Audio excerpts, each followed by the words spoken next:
What's up, everybody? It's Mr. Talkbox. Check it out. You need to like and subscribe. Come on and catch a vibe. Boy, DOA playlist. Let's keep it funky. YouTube family and YouTube world, I hope everyone is well and blessed. Listen, I'm glad you guys are here.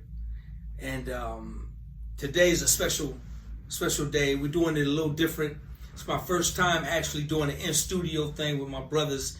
And with these brothers, what better way to do it? For this is where it started right here, y'all. So we gon' this is where it started for all of us right here with these two dudes right here. And I know y'all know these two dudes right here, y'all. They sitting in my studio. I got them with me. My brothers in the studio with me. I'm so happy. Listen, I'm so proud, and it's just great to have these. Just emotional whenever we get together. We love each other. We laugh together. We cry together. We get on each other. We push each other, and I'm just thankful to have these two brothers in my life. And you guys, I know y'all thankful to have me in your life. So y'all show your love, first of all, for this man right here, Mr. John JUBU Smith. And show your love for this man right here, Eric PIKFUNK Smith. Give it up. Yeah. Man, what's going on, What's man? going on, big bro?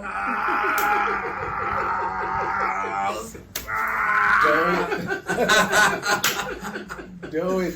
Yes, sir. Yes, sir. Hey, man, first of all, man, I'm so glad you guys are here hanging out with me. This is, man, my pleasure, my honor. I know both of y'all schedule, and I know that both of you guys are like extremely busy, but to come hang out with me and chop it up, man, is always a blessing, man. Yeah, man. Yeah. Long overdue for me. Man, it's long overdue, man. Long overdue. I flew in for it. I had to fly in for it, you know? Long overdue. My first inspiration. Hey, you know what's crazy, man? Jube was so busy, and he was just doing. He's with Jube. You were like one of the first brothers, man. Chucky, Pick, you guys were the first. You were the first brother I reached out to. I never could get in touch with. Jube was all over the place. So, but just this perfect time, and God knew what it was going to be all about, and for you to be here with me in my studio, for us to do this the very first time this way, man, I'm glad I waited, man. I'm glad. Yeah, man. Thank you, man. I'm grateful to be here. Thank you, man. Thank you. E. Smith, what's up, little bro? Hey man, you know, you got it. Hey, you already know how I feel about this one. This is like, I mean, that's my blood brother, but blood can make this no closer. Like, let us do like. And it's the only brother that I wouldn't be jealous of. I wouldn't be. That's my best friend over there. But this is my first inspiration. This is my big brother, and so there's no jealousy. I have no problem with that. Jube, let's get into this, man. Let's get into this. So, our thing started in quartet music. Yes, sir. Let's start with the parents. Let's start with the parents. Let's start with moms first. Okay. So E, tell a little bit about moms, man, and her background and just in the music, man, because her tree is so strong, man.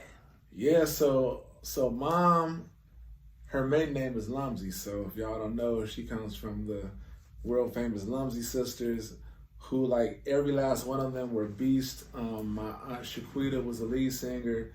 And I didn't even realize as a kid how influential she was, you know, like until I started touring myself and working with people like Fantasia, who I mentioned that she's my aunt, and she goes absolutely crazy, like, oh my gosh, Shaquita loves this, that's your aunt, you know what I mean? So, and then there's other people just like, you know, like, wow. So mom, she didn't really travel with them as much because she had me in JUBU, you know, my dad was around, but you know, I mean, she was a single mom, and so, you know, like, so she worked at the University of Berkeley, but she was always the sub. So like if somebody couldn't be there, like my Aunt Lois and my Aunt Doris, she would just fill in those shoes.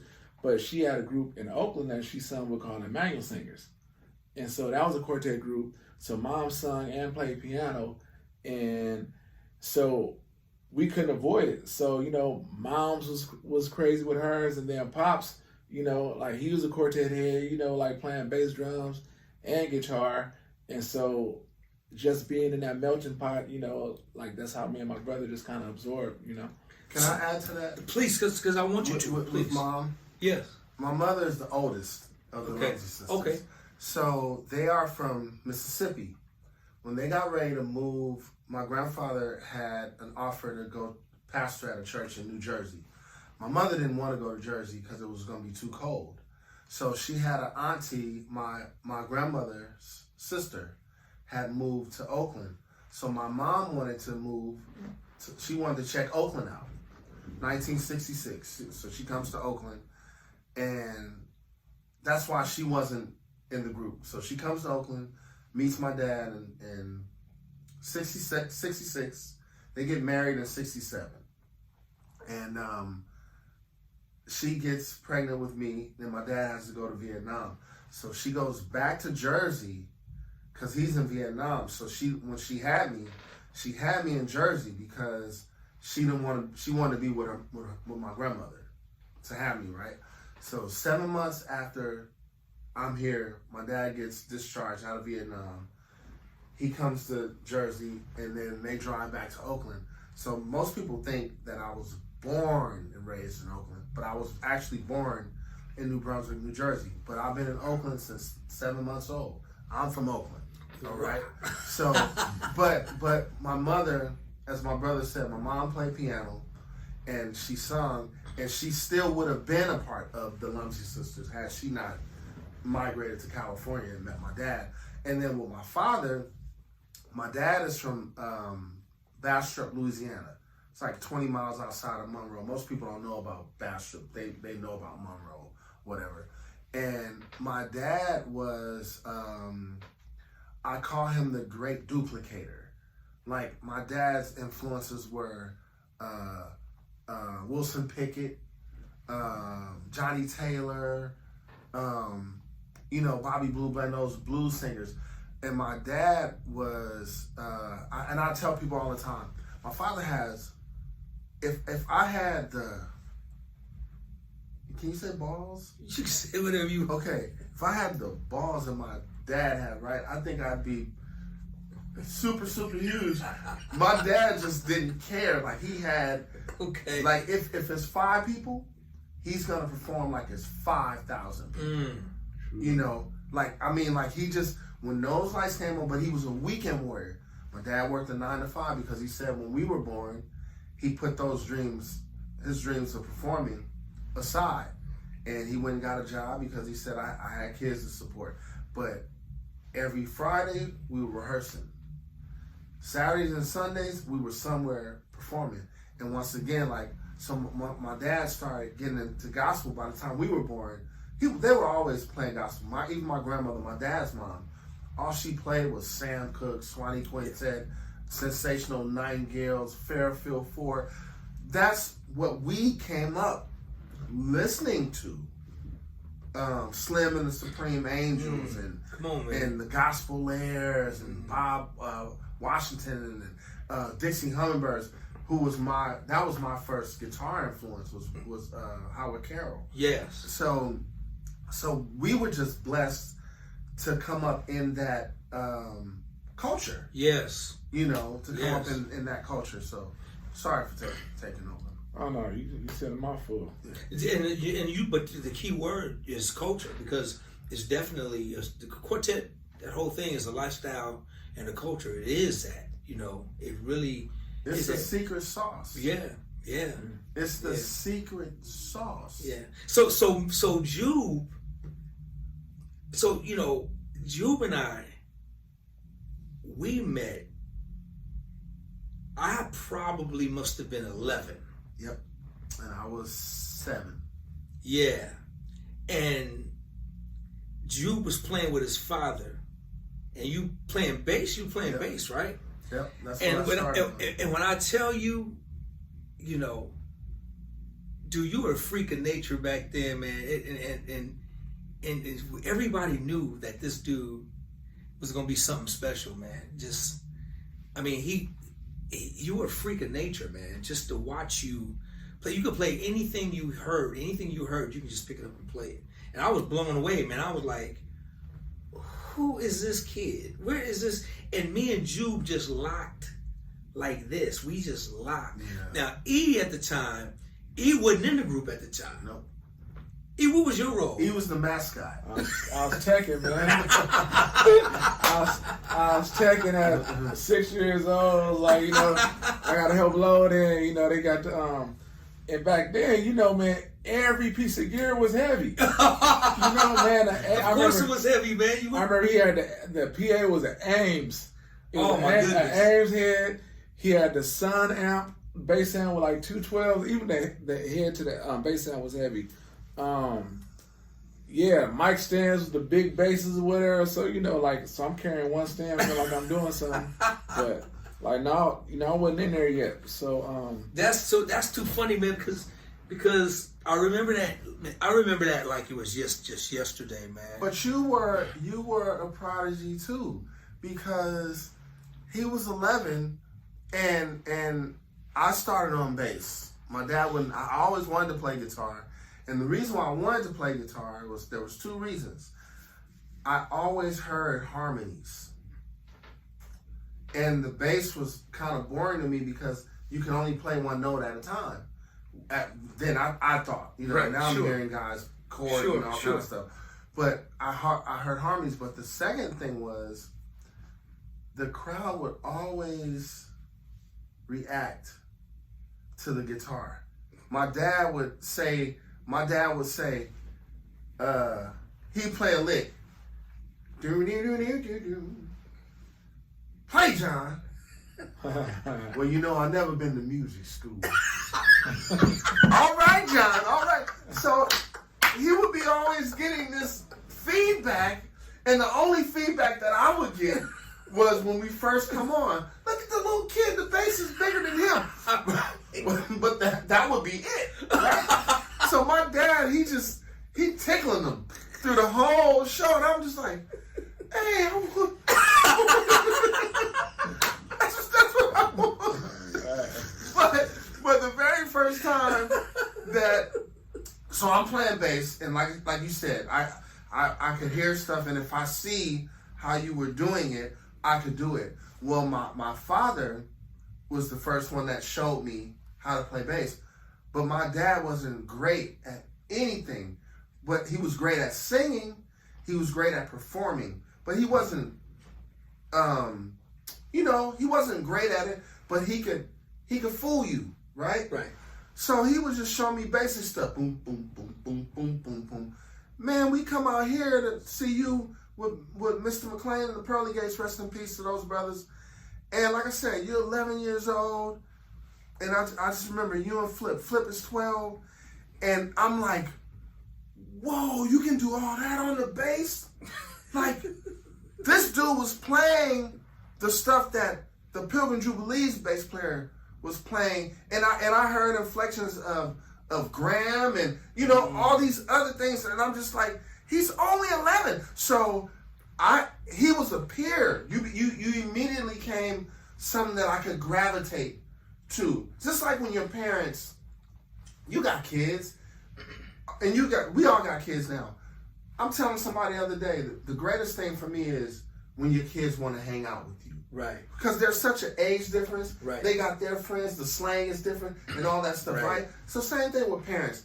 We had nothing in common besides the music and stuff like that. Right. So right. when I met you, here was somebody that we're close in age, you know, and you're doing all this stuff, man. So you were the first person that I knew I was in love with it. I didn't even know what that was back then, being so young. I just knew I wanted to play this every day.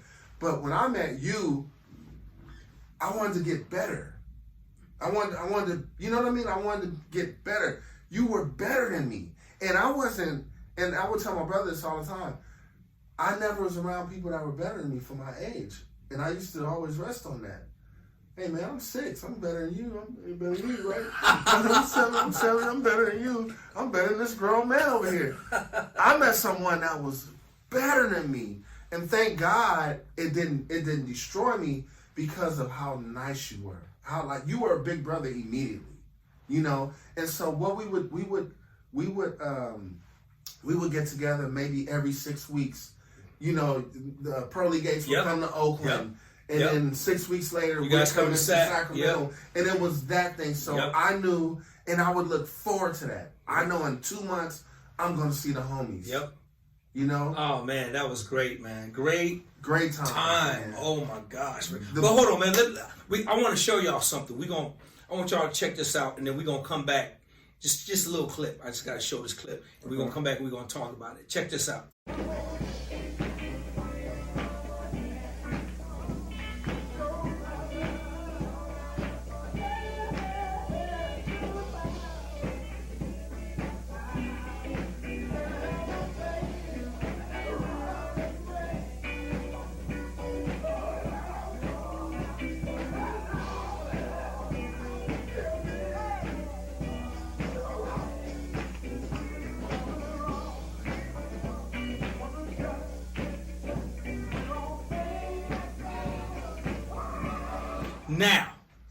Now, y'all just heard what this brother was talking about, how, you know, how I was better. That, see, you can tell he lying, because y'all saw that clip. That dude, man, how old? So you were playing guitar. Yes. Little brother playing drums. You could barely see you. Right. So they must. Did they let you in the band? Did you come in as a drummer, or how did it happen? Man, I think, dude, we had this cat. Was it Benny Martin? Was he a drummer before me? Yep. And he was he wasn't sweet, but so. But he was reliable. Yeah, he was available. Like, you know, he's gonna be there. So I was like, okay, man, I gotta do something. You know what I mean? 'Cause, like, I wasn't playing no string instrument or whatever, so I'm just watching, and you know, I'm like, all right, cool, let me slide in. You know what I mean? So, and that was the worst seat ever. Well, but Benny passed away. And okay, that's when he got on a chair. But in that clip, I'm just realizing it now. Mm-hmm. You had a Jerry curl. Yeah.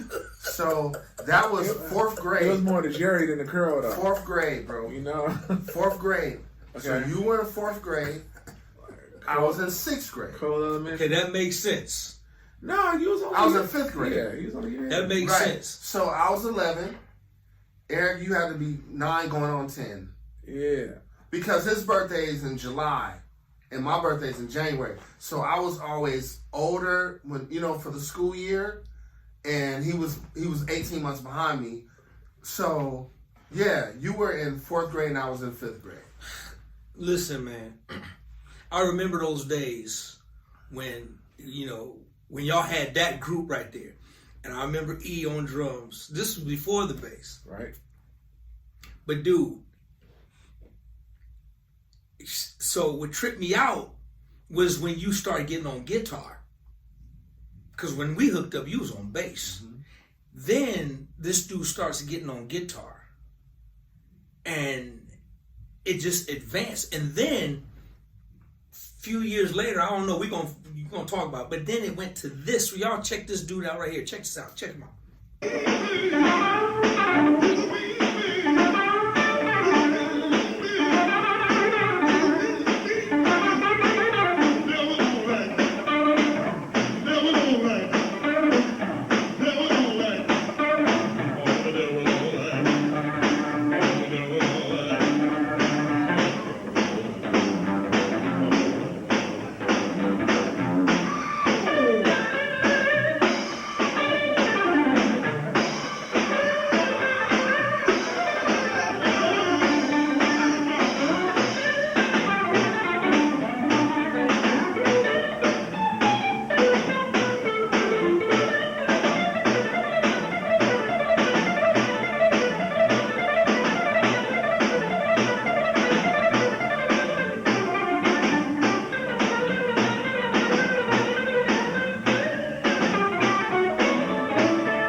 wait a minute.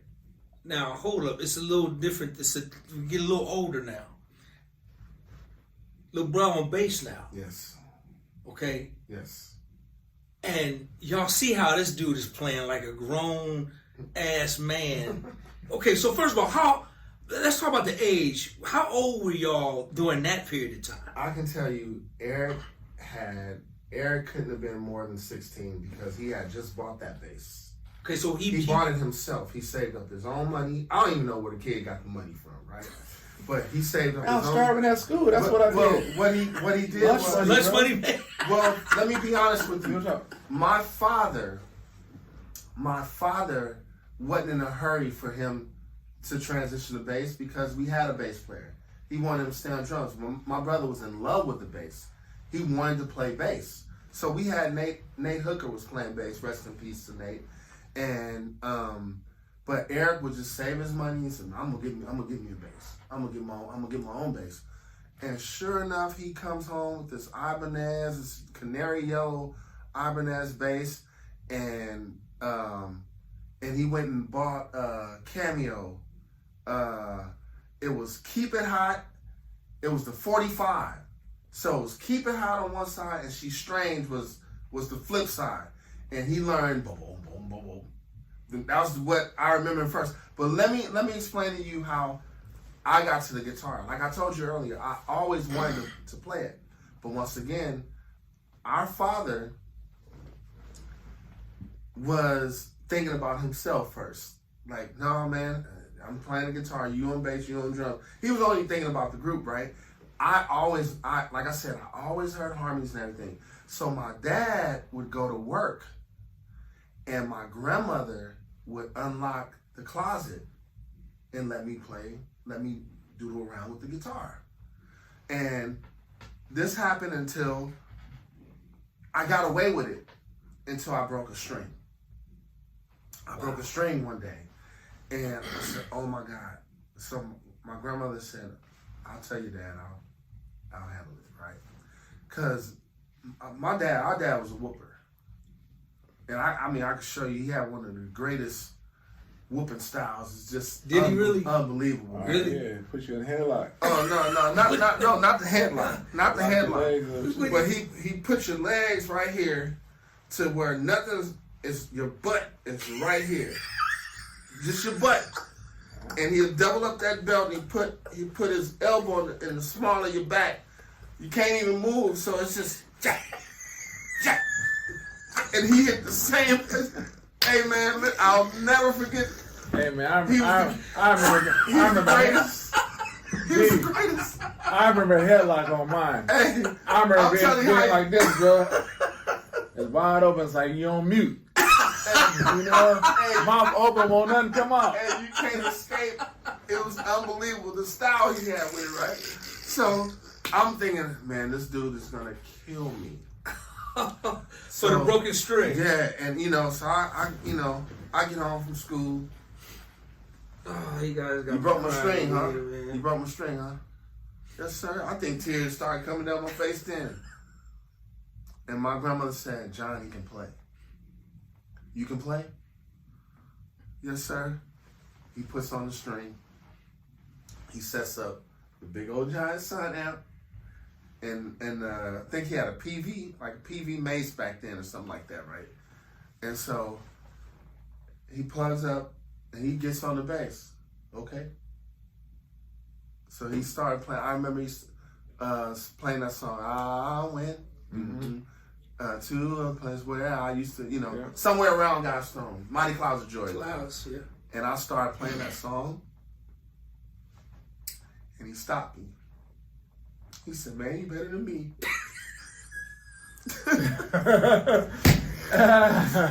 He said, man, you better than me. And from that point on, why you just said it like he's gonna start crying or something? No, because I'm crying thinking about it because there's a major point in my life, but I thought I was gonna get a whooping. And he said, man, you better than me. Oh man! And from that point on, he let me play. Wow, bro. Hey, I didn't get. And then he switched the bass. I didn't get that same encouragement. He switched the bass, and then That's when he was on drums. Hey, when I told Pops, I was like, man, I wanna learn how to play bass. For what? You can't play drums. But once again, looking at it now, he wanted learn one thing at a to keep time. us in those stations for his benefit. It was beneficial. Like, I'm on the bass, you stay on the drums, because he wasn't gonna stand up and he wasn't gonna play drums and sing. Right. Told me to learn one thing at a time. He done said that to him. He was on bass and guitar, but he wanted to keep me a drummer. And I realized I wasn't gonna ever be a sweet drummer. You know what I mean? It's like, especially with him as being my coach. Right. Hey man, this dude would have me spook. Hey bro, like I hated. That felt like punishment that I had to go play with my dad now. You didn't like it? Heck no. He was just a perfectionist, man. Hey man, listen. I'm gonna tell you what it was, D. He can lie if he wants to. Hey man, listen. All I remember is always feeling like JUBU. You know what I mean? You gonna get a job. You know what I mean? I swear to God. It always felt, hold on. Let me tell y'all there, YouTube, TV land. Hold on. I'll prove it. Listen. Hey, so when it's time to do like the flyers so we have flyers back there, like, for the group. Like you'll see flyers, Soul Sun Zion on somebody's poster on a pole or at the churches, whatever, local churches. Y'all come into Sun Zion, they're gonna be at Pearly Gate this Sunday. Hey man, they put JUBU in the front. So the name of the group was the Soulful Sons of Zion. Pops changed the name of the group to Master John Smith Jr. I remember that. And the Soulful Sons of Zion, right? I didn't ask for that. I was never mad at anybody for that, but I'm just saying it's like so it was always like, JUBU's the golden child, right? Mm-hmm. And it's like, and so what it did though, it made me grind. You know what I mean? Because I was like, I felt like what JUBU had came more natural, and I had to work harder for it. You know what I mean? Because like JUBU was sweet as a kid. You know what I mean? Yeah. And so, for me, man, like literally, like the stuff that changed my life. I mean, obviously, seeing you as a kid, I used to be like, wow, that man, he's incredible, whatever. And then it's like when we became closer, or whatever. But the records that I had to listen to, like when I heard Commission, I went crazy on Fred. Like literally, it was like Commission, Cameo, and Slave. Wow. That was it. Wow. Like, I mean, because the bass it drove everything. You know what I mean? And to his credit, he went and got those records. That wasn't the stuff that my father was playing. Right. It was quartet. It was a little bit of Bobby Blue Bland here and there. Some of them old blues cats. But to my brother's credit, he went and bought his records. He went to the record store and bought his records, and the influence that he heard, he went and invested in that. From buying his own bass to and even just us having this conversation now is bringing up things that I see why he's here. And I think because like I was a child prodigy, and so I developed lazinesses. Is that a word? I developed it's a word now. Yeah, I developed some laziness because I knew I could get away with things or something like that. He developed a mentality of work, and that's why he's here. That's why he's doing what he's doing on the level that he's doing it. Yeah. So he'll tell you, I was always super proud. Yeah, of course, man. Of course. It's crazy, man, to have, dude. And I want to move on because we're not going to, everybody knows this story. I mean, it's out there. We know everything. So we're not going to dig. Because I want to get to what you guys are doing now and, where you are in life and what you're up to. But to have, just two brothers, man. I mean, there was a brothers Johnson. that was just special.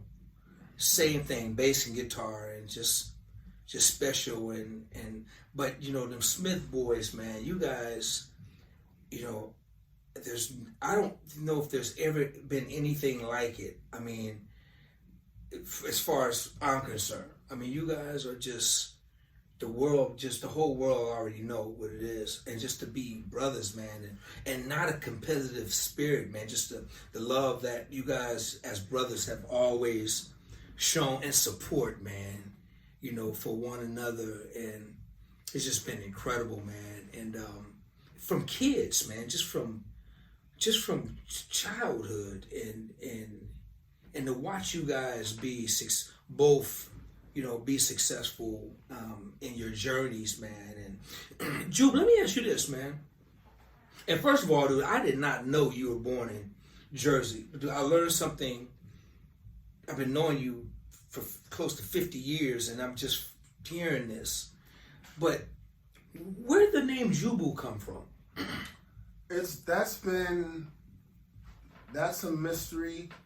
I was told that my uncle's girlfriend at the time named me that, but then I was also told that my grandmother bestowed that name upon me when I was born.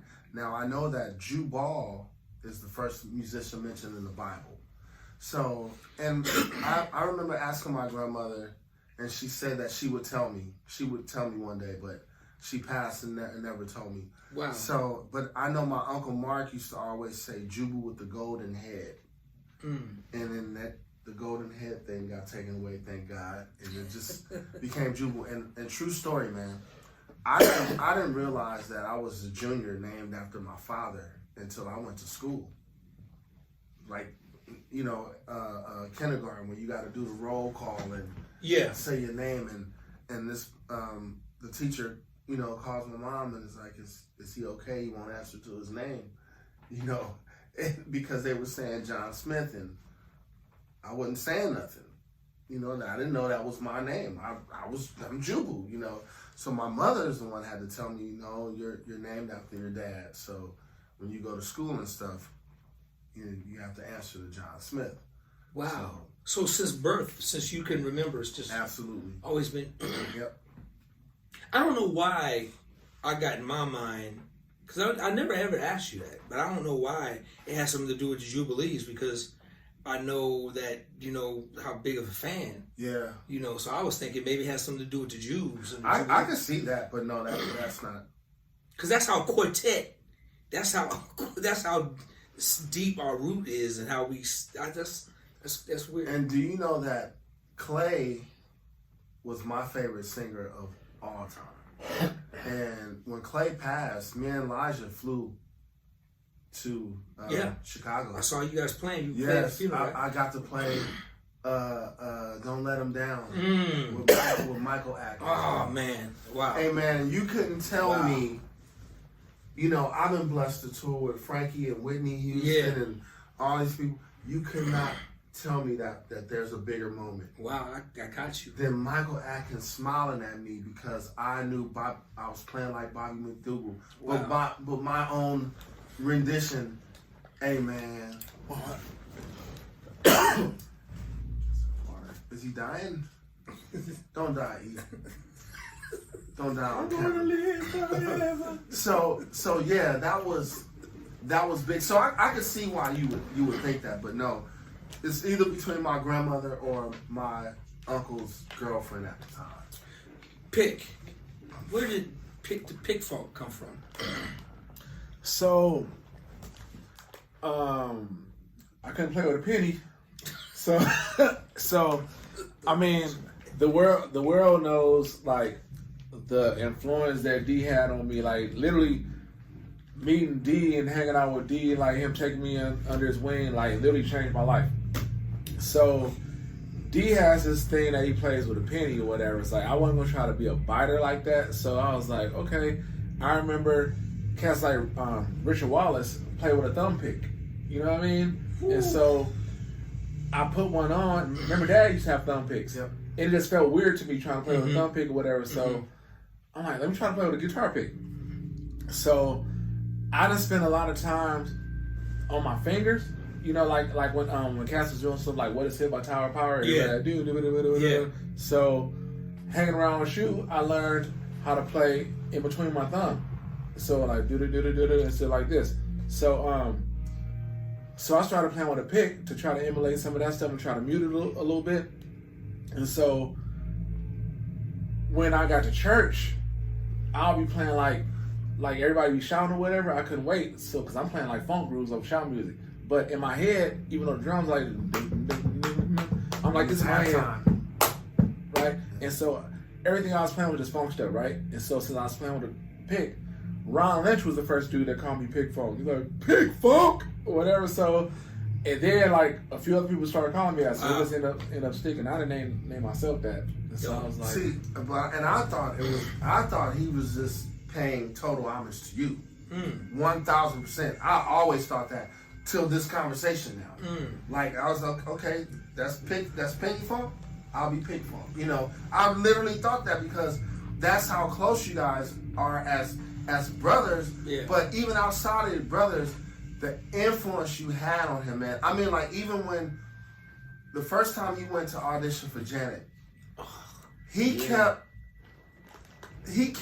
being blinded about what you had done, and I kept telling him, "You're not DOA. Go be E." Let's talk about that story. Yeah, that's a great story. Let's talk. Let's talk about that story because it's good. It's a great story. Yeah. So speak on that a little bit, man. Okay, so basically, actually, the reason that I had the audition in the first place because you and Chucky had vouched. So Paul Merkovich was MDing putting the band together or whatever. So I went to the cattle call, if you will, but I think it wasn't crazy. It was like maybe like 12, 13 people to choose from. So I literally studied the Rhythm Nation tour to a T with artists. Like, yo, man, even though they had us playing songs that you guys didn't do, like Doesn't Really Matter on Key Bass, you know. So I got in the shed, man, and it's like, and by the time I got to LA, I was comfortable. I'm like, yo, man, I don't care who show up, this is my gig, you know. It's like, because D was my brother, so I already had his DNA, you know what I mean? So I'm like, okay, I'm good.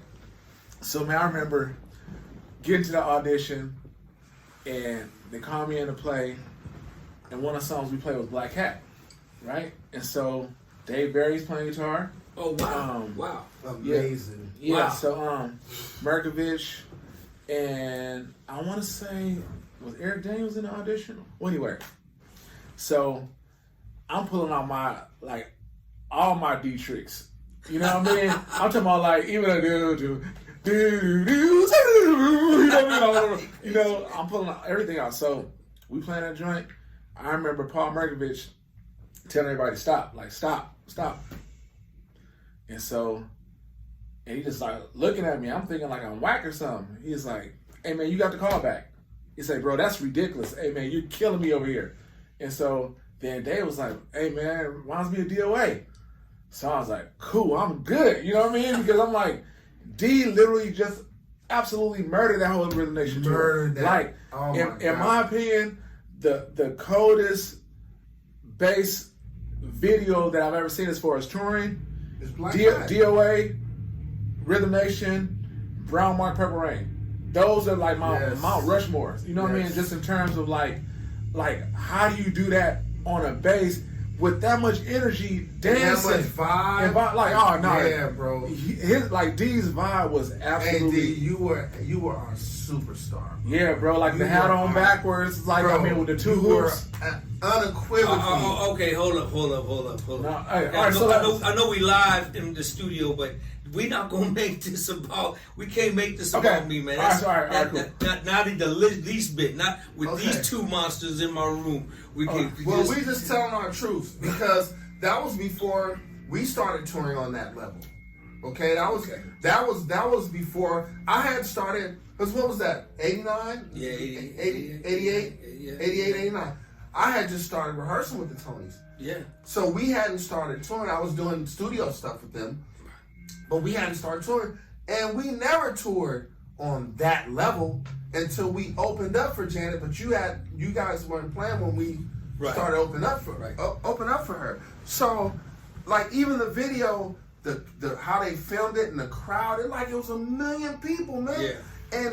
And this woman who's the superstar of life. We talking about Penny from Good Times and all that stuff, right? Yeah. And she's got her back to you and y'all back to back. It was rock star shit, man. So, I mean, honestly, bro, and we'll move on, but for us, that was a moment for me where I believed in myself. I want to get there. And I know if you got there, I'm going to get there. Absolutely. That's what it did for us. Yeah, it definitely made it seem obtainable. Exactly. Yeah, I'll accept that. That's good exactly. stuff. So basically, I just remember how I felt. Like, D invited me to the show they did at the Shoreline Amphitheater in Mountain View. Never forget that. So my god brother Fee took me. Okay. Yeah, matter of fact, Fee brought me to your house a couple times. So hey man, I just remember watching the show, like crying. I was so proud of my bro. You know what I mean? Like, I was literally in the audience bawling, just like, DOA, you know what I mean? So then the fast forward to get to get a call to possibly like be in the same shoes that he was just in. So I was like, cool. So I was super excited. So first joint, I go in, I smash it. Like, man, you got to call back. You ain't got to finish all this. You got to call back. So I'm like, cool. So my ignorant behind, I go add extra pressure on myself. So the day of the callback, it's only 3 of us. Like, they narrowed it down to the top 3 in each category. Top 3 drummers, top 3 bass player, you know, so forth and so on. So I'm like, cool. So I remember, man, I'm in my car at Third Encore, just listen to the music, just going over it.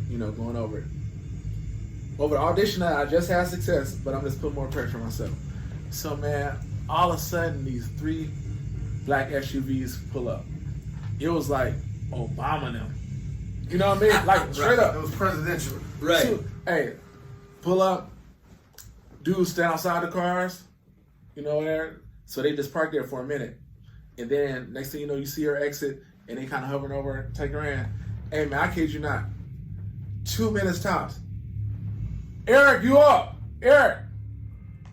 Hey, man, I was like, yikes. So, man, I go in, and dude, she's sitting at the couch. It's just like, you know, she was like a 9. Like, hey, man, I've never been that scared in my life. It's like, dude, everything that I practiced and learned went straight out the window. Hey, man, I swear, bro. In Oakland terms, he bitched up. Listen, hold on, bro, listen. I'm trying to plug my bass in. I'm like, dude, I literally had to grab my hand, bro. I was shaking that hard. Wow. I was literally shaking. I got so scared. When I saw her sitting there, it was like, bro. And so now I'm in my own head. So I'm like, okay, I remember what my bro did on this gig. So, like, is she looking for me to look good or sound good? So, man, I'm moving more than I've ever moved in my life playing that stuff, right? And while I'm playing, I feel how I'm so on top. You know what I mean? I ain't in the pocket no more at all, bro. It's just like, I'm rushing. I'm like, chill. I'm like literally trying to talk to myself or whatever. And I'm looking at Paul Merkovich. He's just like, right? And so the whole time I'm playing, I'm like, I'm going down the flames, man. Oh my God. So normally after you audition, you wait around, you know, like, I mean, to see what they're gonna do. Cause I was literally the first one to play. Man, as soon as I got done playing, I hopped right on I-5, headed home. Like, I didn't wait around. Hey, man, like, straight up. So, hopefully this story helps somebody. So, listen, Paul Merkovich called me while I was driving. Oh, man. This is what this dude told me. He said, hey, man, I'm so disappointed in you. He said, man, listen, you killed so hard at the first audition that I told Janet, wait till you hear your bass player. Like, I mean, this dude is amazing. Where it's like, basically, I told her that you were the bass player. He said, but then you showed up today like you never played bass before. Wow.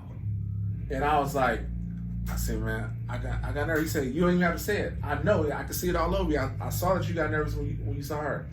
He said, I could tell her that, but her rebuttal was going to be, so what happens when there's 20,000 people there? So he was like, he don't care about the 20,000 people. It was you. Right. It was just you. Yeah. So he was like, I hate to tell you this, man, but you literally played yourself out of the gig. He said, you didn't have to do anything better. All you had to do, you just play exactly what you did the first day. The gig was yours. He's like, because honestly, the person that they're looking at, he can't play like you. Well, I'm gonna tell you, Wow. when Tony, when we opened up for her, Yeah.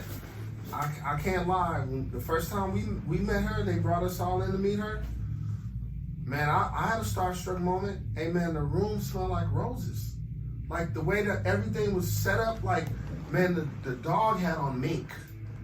She, you know what I'm saying? Like, it was crazy. It was like, I mean, I understand, you know what I'm saying? Like, I understand, like, she was bigger than life, you know what I'm saying? But, you know, but the next chance he got, So let's talk about, it's crazy. So let's fast forward to now. So how many years elapsed before you was able to redeem yourself? And I mean, there's tons of gigs and artists in between, but how many years passed before you were able to redeem yourself? Man, I would say probably, so that had to be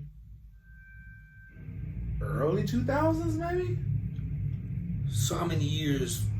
15. No, because I've been working with her 9 years now. Okay. Because I first started in 2014 and then the Unbreakable tour was in 2015. Okay. So I'll say probably about 13, 14 years. Yeah. So was that, so how much, 15? yeah, so how much of a learning lesson was that for you? Because you went on and just, man, your career, dude, you know, and I'm proud of you, man, because your career as a bass player surpassed mine, like, by miles and miles. I mean, you've literally played for everybody. So how did that moment change your life? I mean, what happened after that embarrassment and that letdown? Well, for one, I felt like I let y'all down because y'all upped me so much, you know what I mean? And then I remember one thing you told me earlier in my career. You say, little bro, you got a big heart, man, and it's like, I know you want to help everybody, but you gotta remember this, man. You can't hook everybody up. And so just based off that, I was just like, damn, bro, like Chucky and D stuck their neck out for me, man. I blew it, you know what I mean? So I'm like, I vowed to let that never happen again. And then I asked myself, why did that happen? Because I cared too much. I wanted it that bad that I got outside of myself. When in all actuality, I just had to realize, yo, the reason I'm here is because I deserve to be here. You know what I mean? It's like they wouldn't have put my name in the pot if they thought I wasn't able to do it. I just doubted myself. You know what I mean? And so from that point on, I'm like, hey man, I don't care because you guys might be a resource, but God is my source ultimately. You know what I mean? And so I know what is meant for me, I'm going to end up having anyway. So once I looked at it from that, and that wasn't the only gig. Now the one gig that I really, really wanted, that crushed me that I didn't get, and I actually auditioned. I felt like I was the best one there. Was I auditioned for Frankie Beverly, and so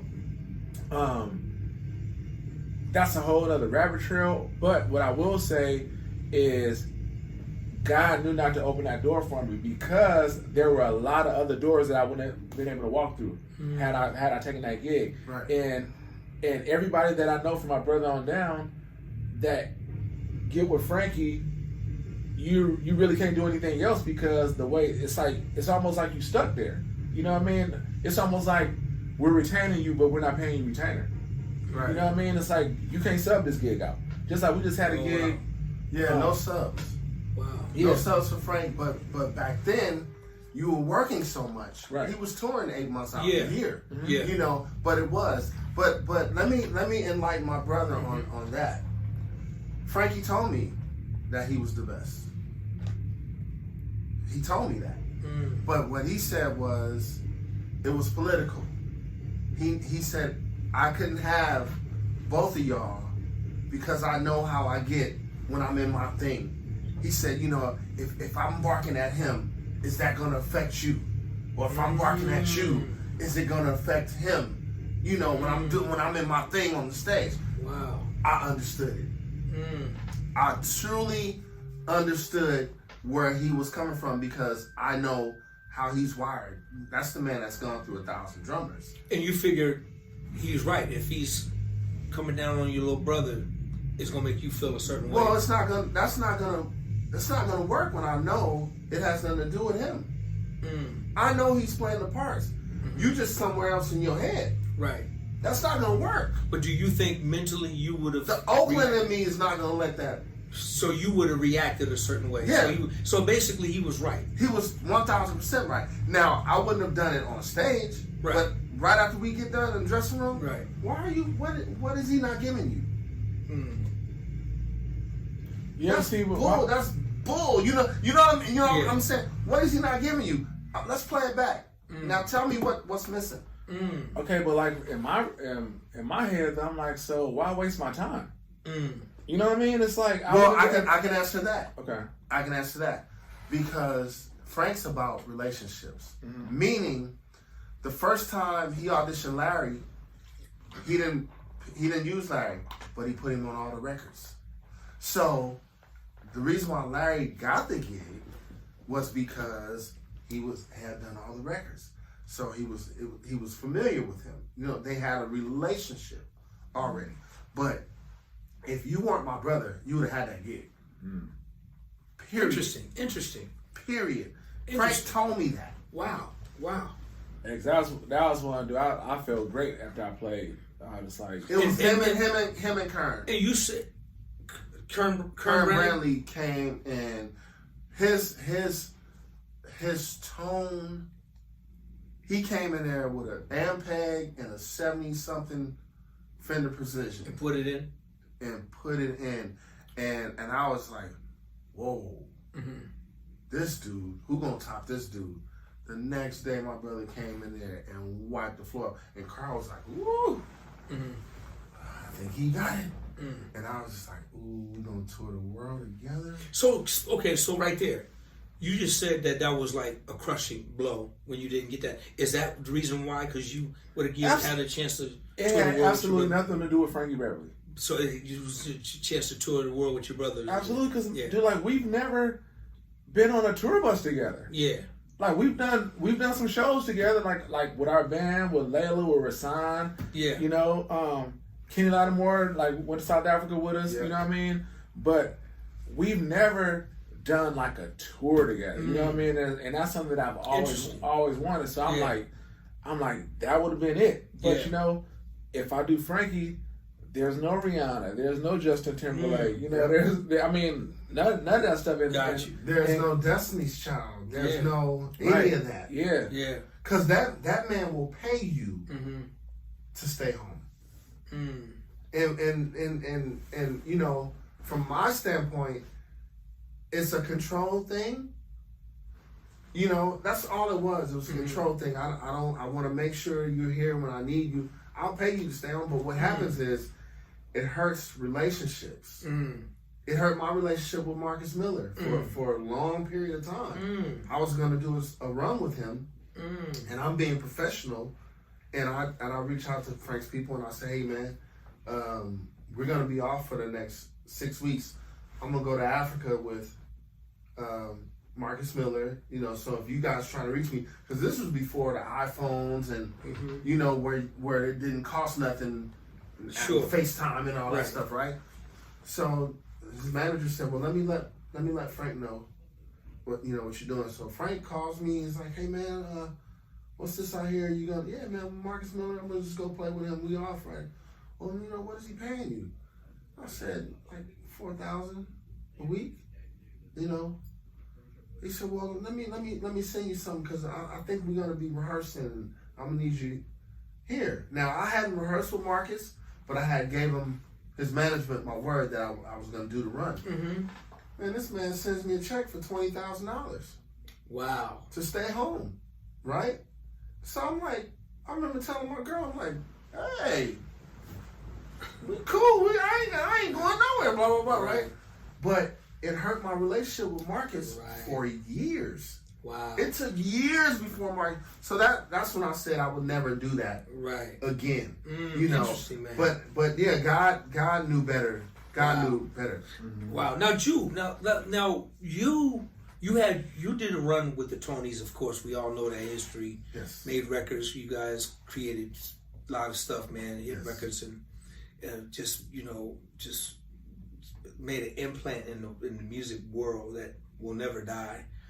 How long was your run with the Tonys? It was 10 years. 10 years. 10 years, and let me say this too about the Tonys, and I hope this helps somebody. We're not in the best place today, right? But I will always give those guys credit because they allowed me to bring quartet to the world. I will always have to give them credit for that. By me being able to, I was able to put that whammy bar, and that whammy bar went to a real record label that had real money. That you understand what I'm saying? So the culture we were saying earlier. Let's talk a little bit about that. Secret sauce. Let's talk a little bit about that because you're right. The culture, because when people think of the Bay Area, they automatically just think of Oakland or San Francisco. But I'm from Sacramento, so it was Northern California. We all there, but man, we were so deeply rich in quartet music, man, and we just used to, and all of us, man, you, your brother, Elijah Baker, Raphael Sadiq. I mean, we just grew up into that, man, and we just love. I mean, we would come up, like you said earlier, we would go to Oakland, and all of us literally, if their group was up, we would be with our instruments just watching front row. Amongst the other 15 groups that were there. Exactly. Yeah. Everybody would just be, and it wasn't about. Things right now are super competitive right now. Right. And I don't know, I'm not in it, but I know things are competitive right now with musicians and players. A lot of it is for fun and friendly. But we were there, like I would be watching you guys, man, play. I'd be watching Ray on bass, and I'll be watching, Elijah and just everybody, and just be blown away because we were all so young, man. We were all just kids. And then you have a group like Tony, man, to come up. And you just said it. Y'all fooled the whole world because you guys basically took quartet music and became rock stars, man. Yep. Off of quartet music, man. It was the greatest thing. And I'll never forget, man, we had lost when we got older, we had kind of lost touch, and everybody kind of branched off, and next thing I know is this was before you were in the Tonys. Me and Flint had made our move to LA, doing our thing, and I remember that. And I remember somewhere we had a gig. We were playing for an opening act for a local group somewhere, and Tony was the headliner. But I didn't put it all together. I did not put it all together that, Tony was the same cats that we grew up on. Right. So that's when I ran into all the guys and everybody, and I'm like, you guys are Hey Little Walter? It was just, you guys are Hey Little, dude, it was just. But what's Hey Little Walter? Come on, man, that ain't nothing but wade in the water. That's what I'm saying. It's quartet, right? Yes. It's quartet. So let me ask you something. And maybe you guys know. Maybe it's a question I can ask you. Who brought that song? Did Denny and Tommy bring that song to the table? I'm not sure because I wasn't there then. I came toward the end of the second album. Okay, right? got you. If you put a gun to my head, I would say it was probably Raphael. Okay, I would agree. And I would say it was Raphael bringing that idea but flipping it with hip hop. Because to me, that's his secret too. That, you know, let's have a hip hop base where the masses understand, but then let's put these ingredients of where we come from, infuse it in that. You know? And I'll never forget, Ju, when you got the call to join the band, you came down because you come to my house all the time. Absolutely. Me and Jube, before he became the rock star JUBU, and just that's no thing. But JUBU is he's one of the greatest musicians in the world, and I mean that with every inch of my heart. Especially just one of the greatest guitar players who just influenced the world on dude. And that's real talk. I mean that from the bottom of my heart. But when you got the gig, you came down and we had a long talk, man.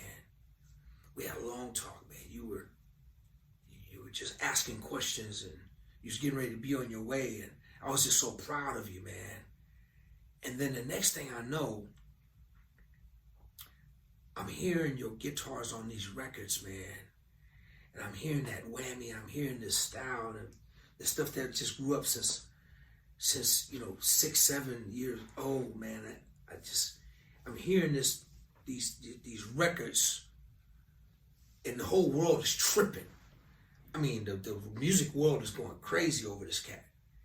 And I'm going crazy for a different reason. Because this is my brother, man. And I just, I'm one of the blessed ones because I was right there. And I say that unapologetically. I was right there.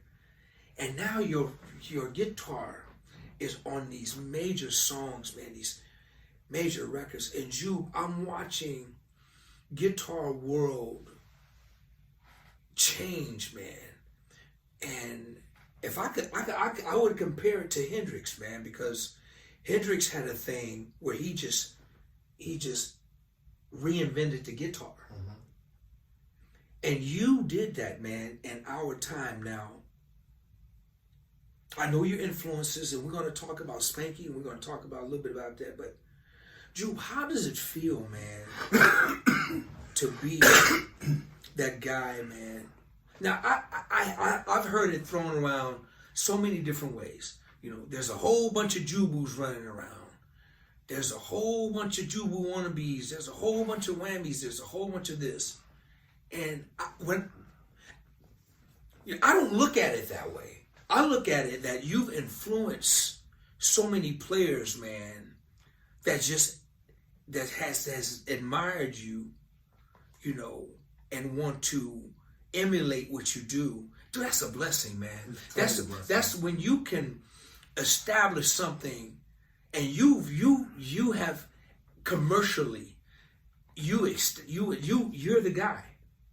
You are the guy, bro. And anybody who's watching this, they can get mad at me or whatever, but this is the guy. Now, how does it feel, Ju, to have that a part of your life and your DNA, just to know, man, that you've sown so much, given and changed the culture, man, of guitar playing and R&B music. You dig what I'm saying? And R&B music, man, you changed the mindset of guitar and R&B music, man. You did that, bro. To be honest with you, man, when going through that journey, I had no idea it would amount to this. I just know I was in love with the instrument, and every opportunity that came, I took it. And once again, I have to go back and I have to thank the Tonys, because Anniversary was probably the record that put my style on the map. And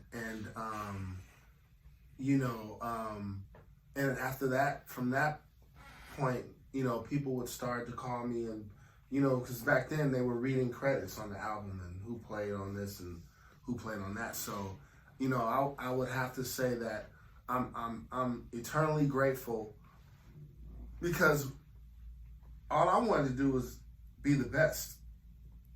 I used to tell my brother this all the time, like, I just want to be the best. I want to put the work in. I want to be the best. I don't care about being the best anymore. I've heard, I don't care about that. That was young thinking. Today, the biggest thing for me is when I do run into young people that say, hey man, I had no idea all these people that I'm studying, when I meet my favorite guitar players, you're their guy or you're their guy. Yeah. And the biggest thing that happened to me was when Ricky Minor told me that he said, my favorite guitar player, you're his favorite guitar player. And he was talking about Paul Jackson Jr. And you know, Paul Jackson Jr. is in the Guinness Book of World Records. Come on, man. For the most recorded guitar player in history.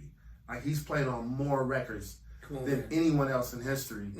And so when I meet him, when I got the Whitney gig, he was the predecessor.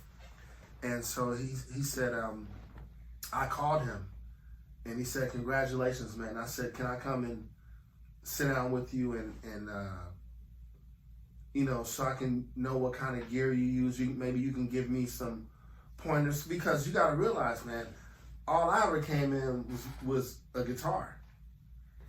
Give me the guitar, an amp. I didn't know about pedals. My brother still mess with me today about, you know, working on tone things and stuff like that, right?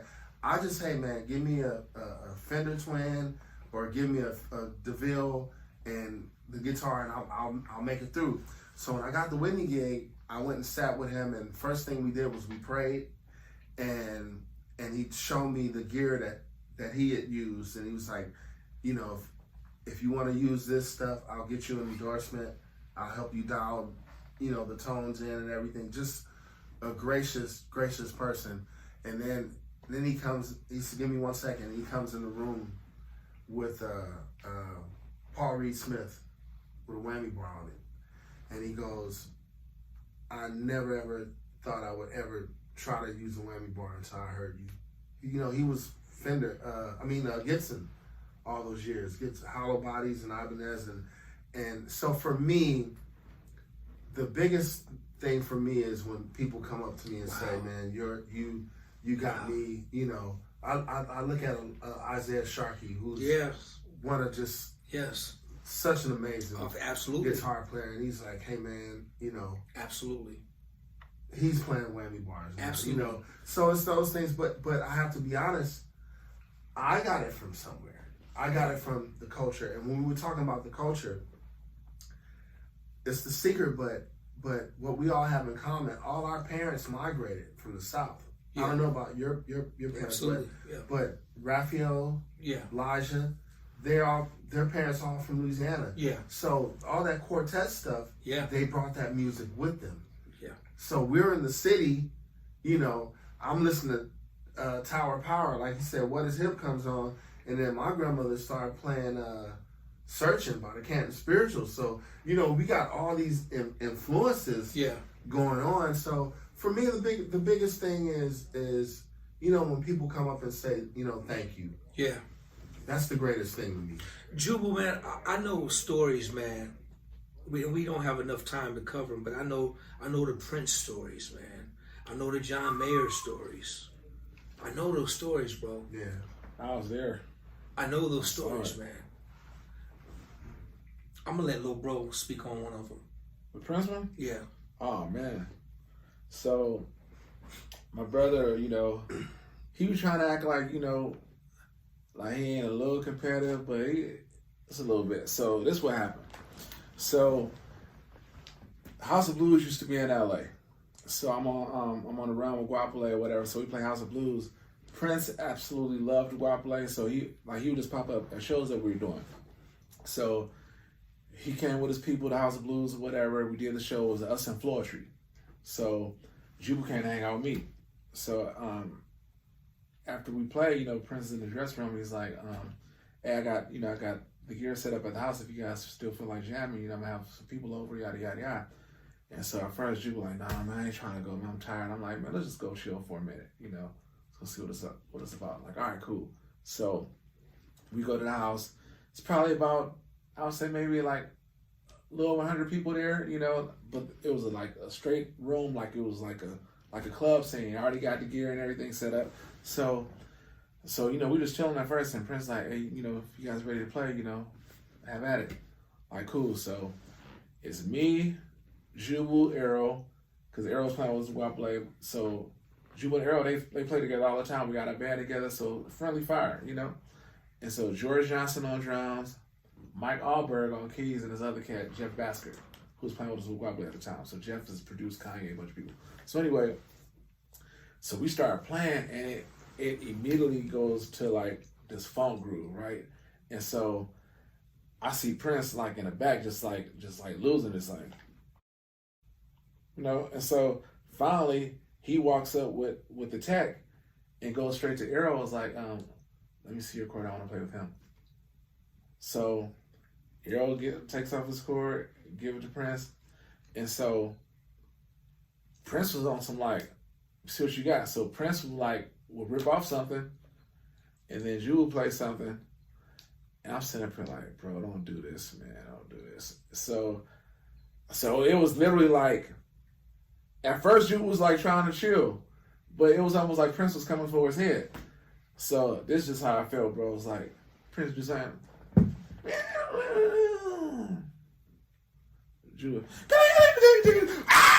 like, I'm talking about the whole room, bro. Like Floor Tree's there, their band, all the guests or whatever. But every time JUBU did something, Prince would be like, too funky, whatever. It's like he was giving up. Right. But I'm talking about like, JUBU literally destroyed this dude, bro. I swear on everything. Yeah. You know? And that let me know, I'm like, Prince had his thing. Right. But it wasn't that. Right. Like, and so he started hitting them pedals on the floor, like distortions and stuff. JUBU was killing him with clean, like quartet and blues stuff. Right. So, and I should tell you what happened after that. So like he literally like just kills the whole place, man. So never forget, we in his old school Chevy truck, whatever. Man, I'm tired. We leave Prince's house. It gotta be 4 a.m. So man, I just hop in the car and just go straight to sleep. Like, let's do the driving. Like, I kick your ass.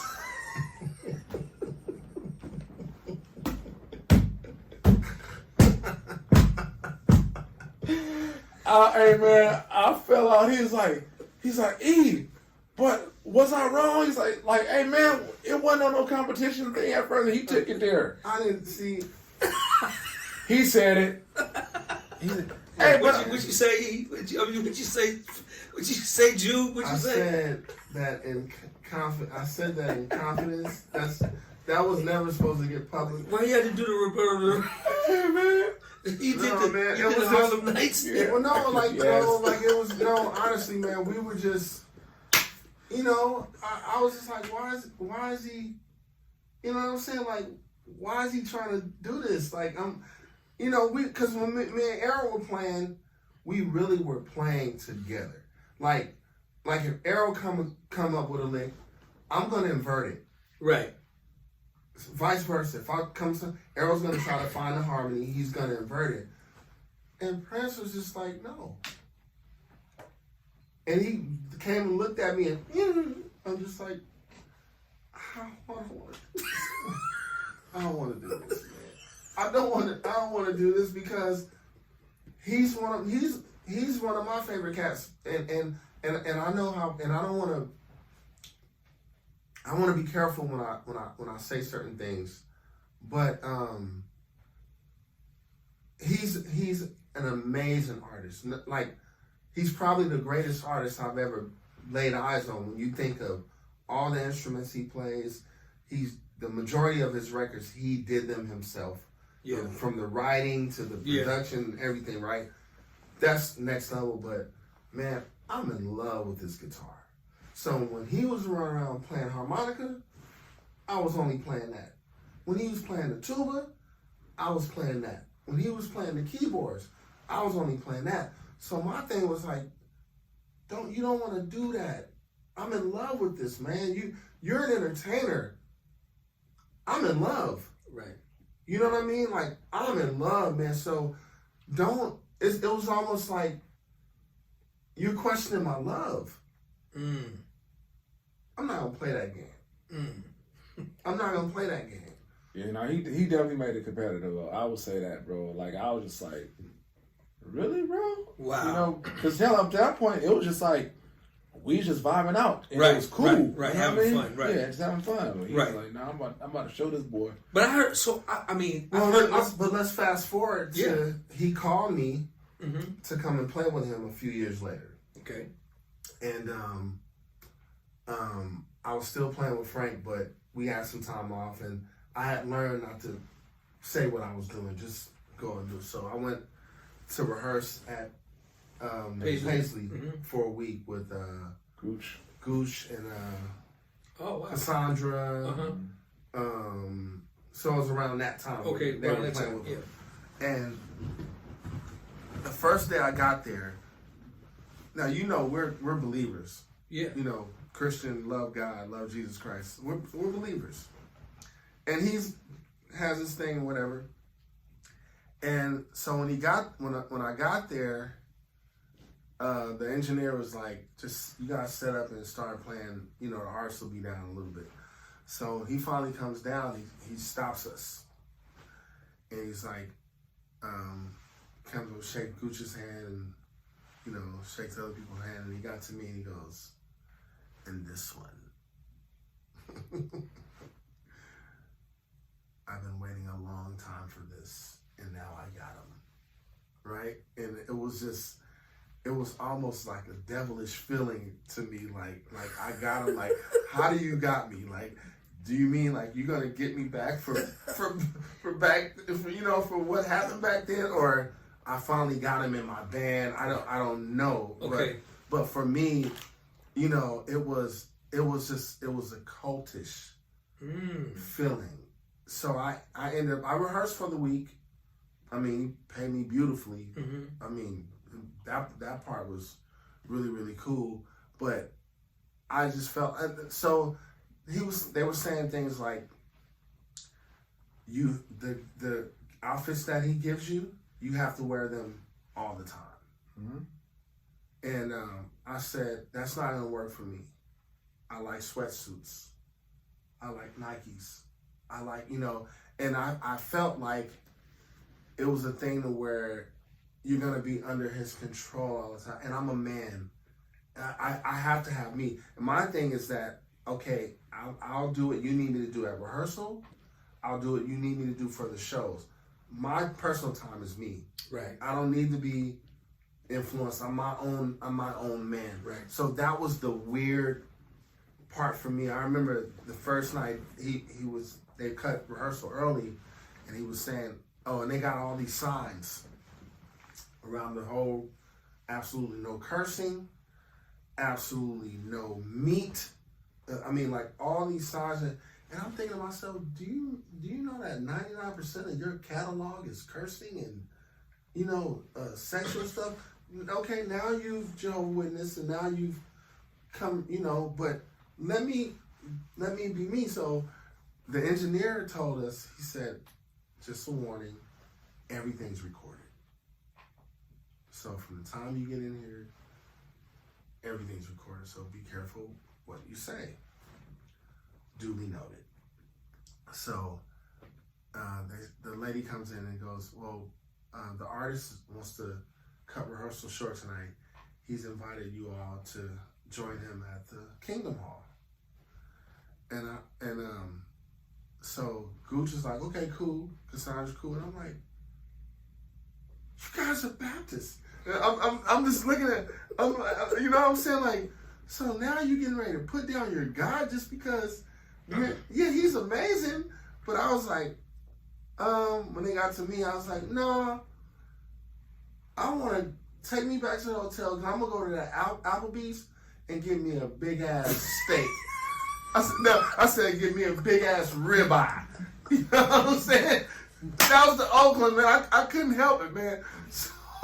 So the next day, I get there, and the engineer pulls me to the side. He's like, I like you, man. He said, I like you, man. I said, nah, man, take me to the hotel. I'm going to walk over to the Applebee's so I can get me a big-ass ribeye. Yeah, I'm going to eat some meat in this piece. Because, you know, John, rest in peace, Blackwell had told me a story where they, when he first got the gig. Oh, he got docked $3,000? No. He got docked $3,000 because he caught him in some tennis shoes. So no, he had jeans. Yeah, he had jeans on. So he docked him $3,000. I'm gonna fight you. Like I'm gonna beat you up, Prince. So you gonna beat me up. You're not messing with my bread. If it ain't got nothing to do with my job performance, that was first of all my issue, right? But no, John said they got in the limo and they stopped at Subway. And he ordered I want to say a ham and cheese or something, whatever, blah, blah, right? And so Prince was like, no, I got it for you. He said this dude ordered him a sandwich with nothing but vegetables. No meat, no nothing, right? And I said, so John, what did you do? He's like, I ate it. He said, what would you have done? I would have asked him, who is that for? You understand what I'm saying? Who you order? No, you don't. I'm a grown ass man. You're not gonna order for me. I'm not a woman. You're not gonna order. And so I knew that it wouldn't work. Right. But musically, yeah, that was on my bucket list to play with him. Wow. Like one of my top favorite artists of all time. Absolutely. But it was the stuff outside of the music Absolutely. that I was like, I'm not gonna be able to do it. Absolutely. Just, Absolutely. You know, he had us do like 5 shows with him, with Layla. Oh, really? Yep.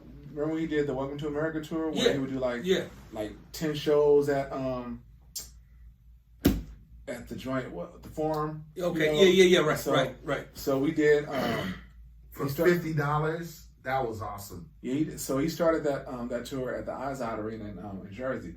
So it was us, Esperanza Spalding. So, hey man, in a week, he went through 8 sound engineers. So what it was, he wants the same mix on stage as front of house. Wow. Makes absolutely no sense to us who do it, because it's like, I want to hear the same thing on stage as they're in the front of house.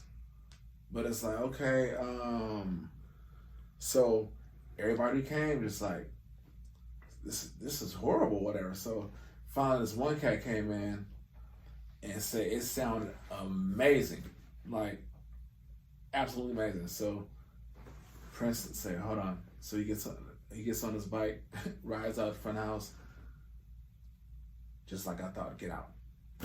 So basically the reason it sounded great is because he gave him a separate sub mix for the stage. He's like, it's silly, bro, because you want so much like guitar and stuff on stage, whatever, it's killing on the PA, whatever. So it's like he was just, and he didn't like a lot of subs, but a lot of mains. So it was just weird. So like, and when we came up, we had to use the same stuff because it wasn't no set change. So I had to play through Eda's amp. That's how I got hip to TC stuff. Wow. Okay.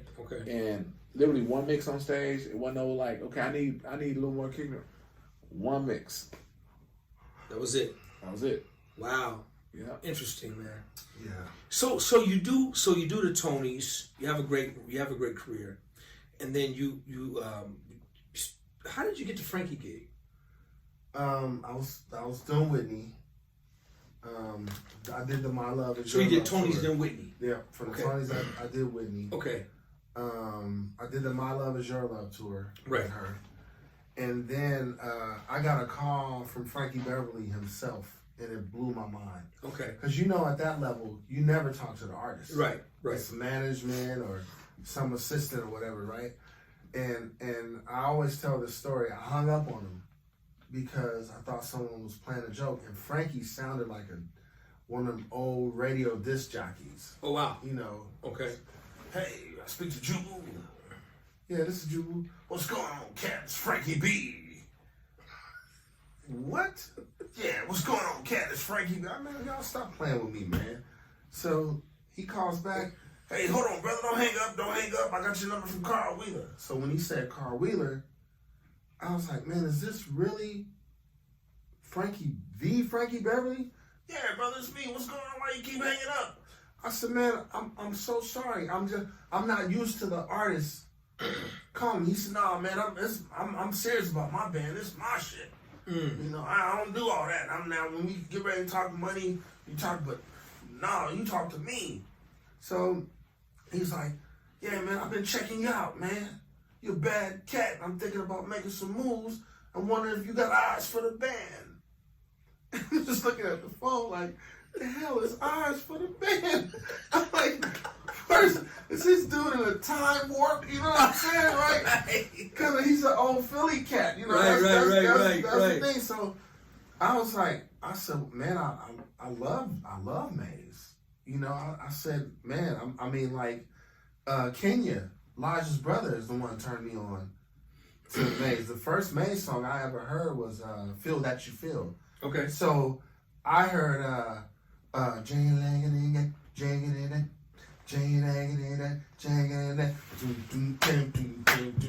was like, who's that dude playing rhythm? Because, you know, believe it or not, I'm known for the soloing and stuff, but I love rhythm guitar. That's why I have a serious, my brother tell you, I have a serious appreciation for your approach to guitar. But I love rhythm guitar over soloing and all that stuff, right? So I love Maze. And when he called me, he's like, well, man, what you doing this week? I said, man, I'm off. What you doing tomorrow? I said, nothing, man. Well, man, I'm gonna fly you up, man. Just hang out for a little bit. I'm gonna fly you up, man. What's your date of birth and all this stuff? What's your name? What's your real name, man? And he writing all this stuff down. I'm like, this dude doing all this stuff, right? Sure enough, the next day, man, I get on the plane. I come up to Oakland. I was living there, like, I come up to Oakland, and he's like, yeah, man, so, you know, I've been checking you out, man. You got anything with you? You brought anything with you? So I brought us a CD of Rasan. We had done a live show with Rasan. Man, he heard about 3 minutes of that CD and took it out. Well, shit. I'm ready. You ready?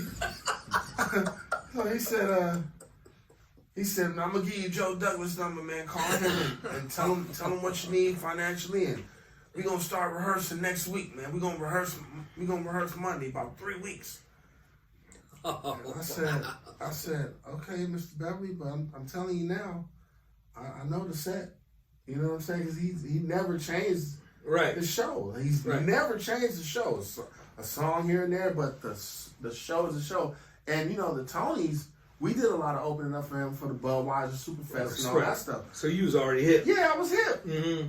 So, man, he was like, well, we'll see where you at. Man, we rehearsed for 2 days, and that third day, he comes in with a bottle of Louis the 15. Louis the 15? Yeah. That $3,500 cognac. Yeah. And he said, man, this cat's saving us some. He know the show. We gonna celebrate tonight. So we rehearsed 2 days. Wow. And we drank that cognac, and he canceled the rest of the days of rehearsal. And then we went on tour for about 7 months straight. So it's originally supposed to be 3 weeks. Yep. 2 days. He had 3 weeks booked at SIR in San Francisco. Wow. So how long were you with Frankie? Frankie, was it like 23 years? 23 years, which kind of brings us to where you are today. Mm-hmm. 23 years with Frankie. You guys branched off the band. Yes. Got TMF happening. Yes. How's TMF doing, man? TMF is doing great. We're working on an album right now. We want to do the way the split and stuff happened was really weird. It was a management thing, and we were kind of like none of us have been able to speak to Mr. Beverly or anything like that, right? So what we did was we wanted to keep that core together, and we've done some shows, but we're doing the Maze catalog, you know, and we're doing the Maze catalog because all the cats have been there for 20 plus years or whatever, right? But we really want our own imprint now. I think we'll do some of those joints always, like a Golden Time of Day or that type of thing, that, you know, but we really want our own voice. Understood. If you will. Yeah, yeah. So right now we've done 4 shows, but we stopped that to go in the studio. So right now we're in the studio. Okay. And we're planning to have an album out in February. Beautiful. I think the 24th or something like that. Beautiful. And then you know my reason for my departure was that I just feel like I'm never going to. My baby is legally blind. Sure. With my brother. Sure. And as he was saying earlier, we've never been able to tour together. And it's what we both want. Like, honest to God, man. All I want to do is go play with my brother. So, in my leaving Maze was I made a promise to myself. I'm not going to be a side no more. So I'm focused on things that I have ownership of. TMF, 3TLB, mainly legally blind. And so what we're working on now is we have 2 albums that we've done that people know of, but we never really pushed those records because all of us were playing with big artists. Sure. You know, our whole band was playing with big artists. So now I'm at a place now where I'm told that's my focus now. It's building our brand and touring exclusively for us and the things that I have ownership of. That's to hear you know, and you use the word side man, and that's exactly what it is. Backup musician, side man, and until you own it, Yes. until it becomes yours. You are work for hire, and you know, hey, there's some very successful side men out there. You know, that can retire if they want to. Absolutely. But the fact that you know, you John JUBU Smith has made up your mind that you know it's about you know what it is you want now as well. I don't have a problem if that's what your goals are. Right. You know? Sure. Like you take a Daryl Jones. Sure. Stones, Absolutely. I'm sure he's happy. Oh man. Right? I mean, who would leave a job like that? Exactly.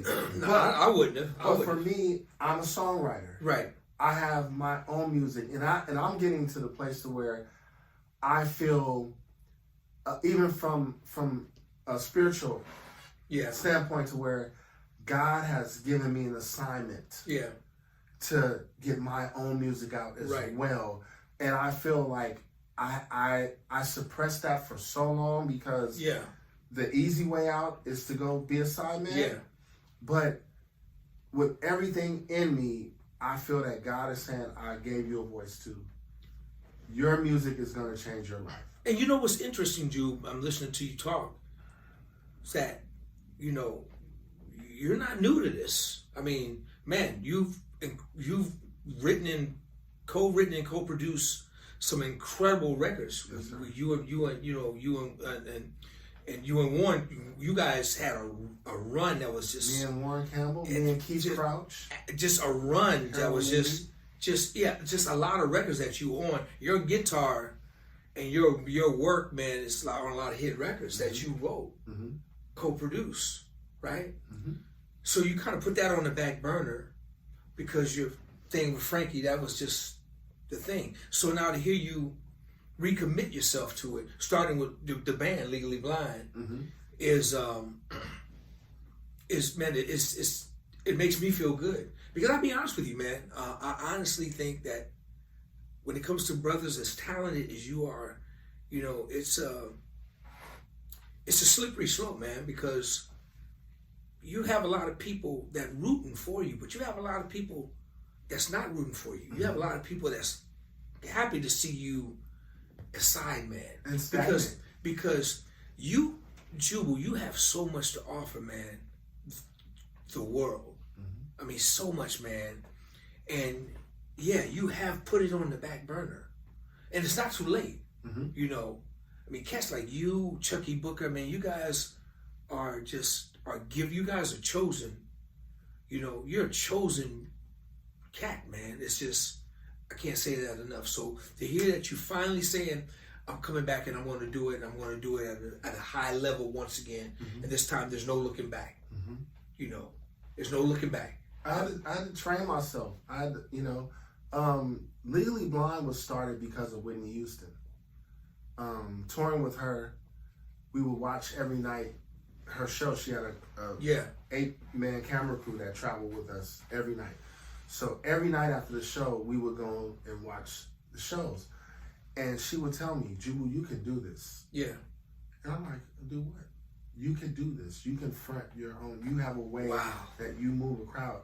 And and I'll never forget, man, I was in Milan, Italy in '99, and Whitney told me this. And I immediately called Roland and had a 1680. I bought a 1680. It cost me, I want to say, $800 to ship it from New Jersey to Milan, Italy. We had 3 days off. So I shipped it overnight, and I started learning how to work that thing. The first song I ever wrote for Legally Blonde was Forget About You. And that was 99. Wow. We're in 23, man. Wow. I never let go of that dream. Wow. Now, what I will say is, I put a lot of things on the back burner because, full transparency, right? The industry isn't for everybody. When you're a humble person, you're a forthright person, if you don't have a team where you need some monsters that understand the dirty parts of the thing, I never had that. So I was always coming in with my humbleness, God-led and everything. So a lot of situations didn't work out for me how I felt they should have worked out for me, right? So that made me bitter. It really, really did. It made me bitter. And so it stopped me from doing a lot of stuff, just being totally honest with you. But then a few years ago, I think when I did turn 50, I had that moment when my 50th birthday, I went and looked in the mirror and I'm not where I want to be, right? But no more pity party. No more pity party about it. I know I have a gift. I know I have a talent. And I just want God to navigate this thing for me. I want to get out of the way. You understand what I'm saying? I want to get out of the way. And I had to rebuild trust, first within myself, then within him. I had to let him know, you can trust me. I want this. Because what my brother used to say, what we said earlier, JUBU, you know, if you ever take that leap of faith, we're going to go. You got to take that leap of faith. But I had 3 kids in private school, the whole family, big house and all this other stuff.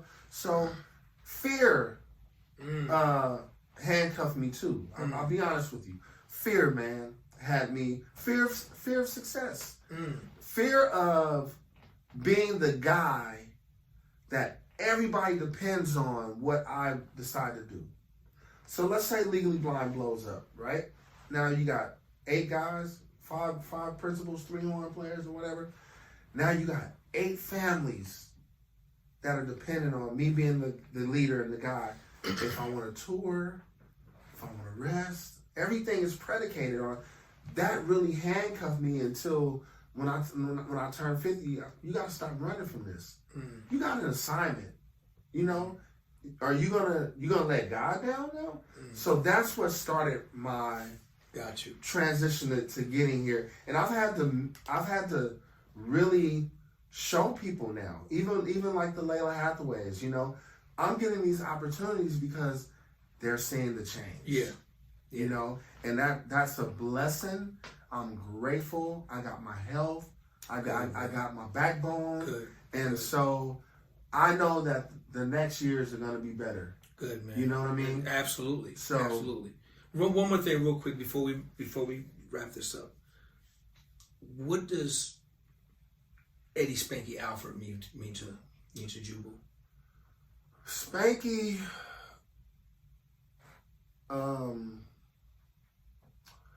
Spanky meant almost as much as you meant. The difference is I didn't meet him until I was 30 years old. So, but what Spanky did for me for guitar was what you did for me with bass.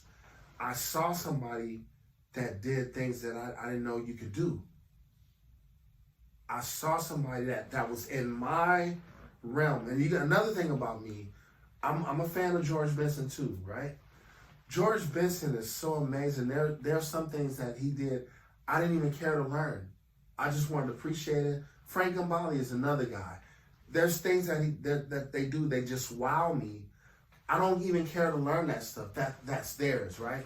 But Spanky was in my culture, was a part of my culture. But his other influences, heavy jazz, he had other influences that I didn't have. My thing is more blues, more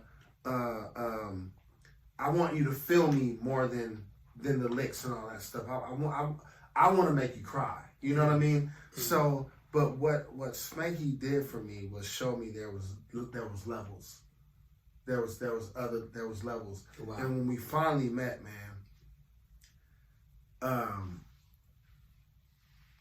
what blew me away was that he knew me. Mm. And first thing he did, him and Jonathan DeBose, they both did the same thing. When I first met them, they both had guitars on. First thing they played was the Anniversary. Mm. And so Spanky walked up to me at Tim's studio in Folsom. Remember? Yes. Tim's studio. Man, we must have hugged for 3 minutes, bro. Mm. I'm talking about this dude rubbing my back. I love you, man. I love you too. Never seen him. Never had seen him before. So for me, he was definitely my Mount Rushmore. Yeah. It was him. It was B.B. King. It was Albert Collins.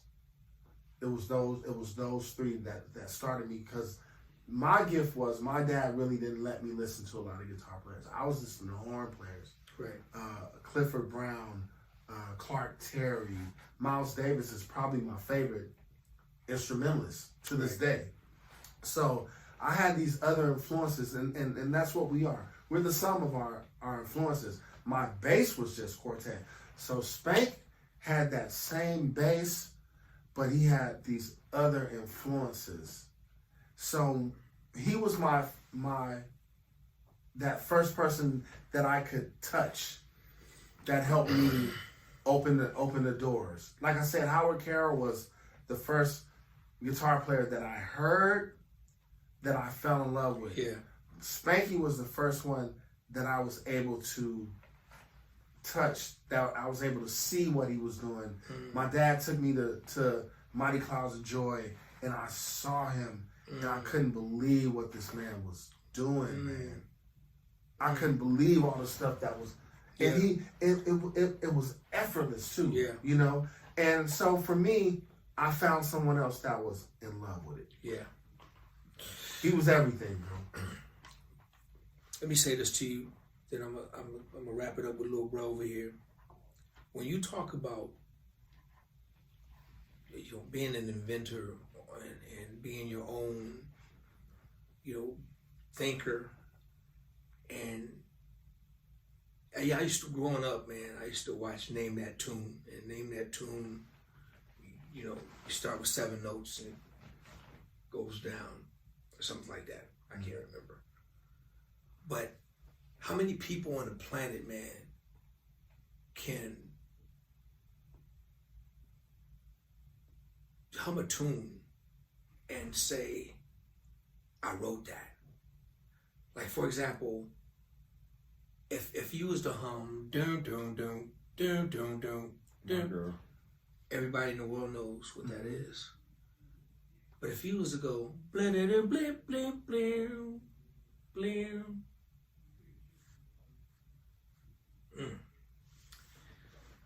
bruh,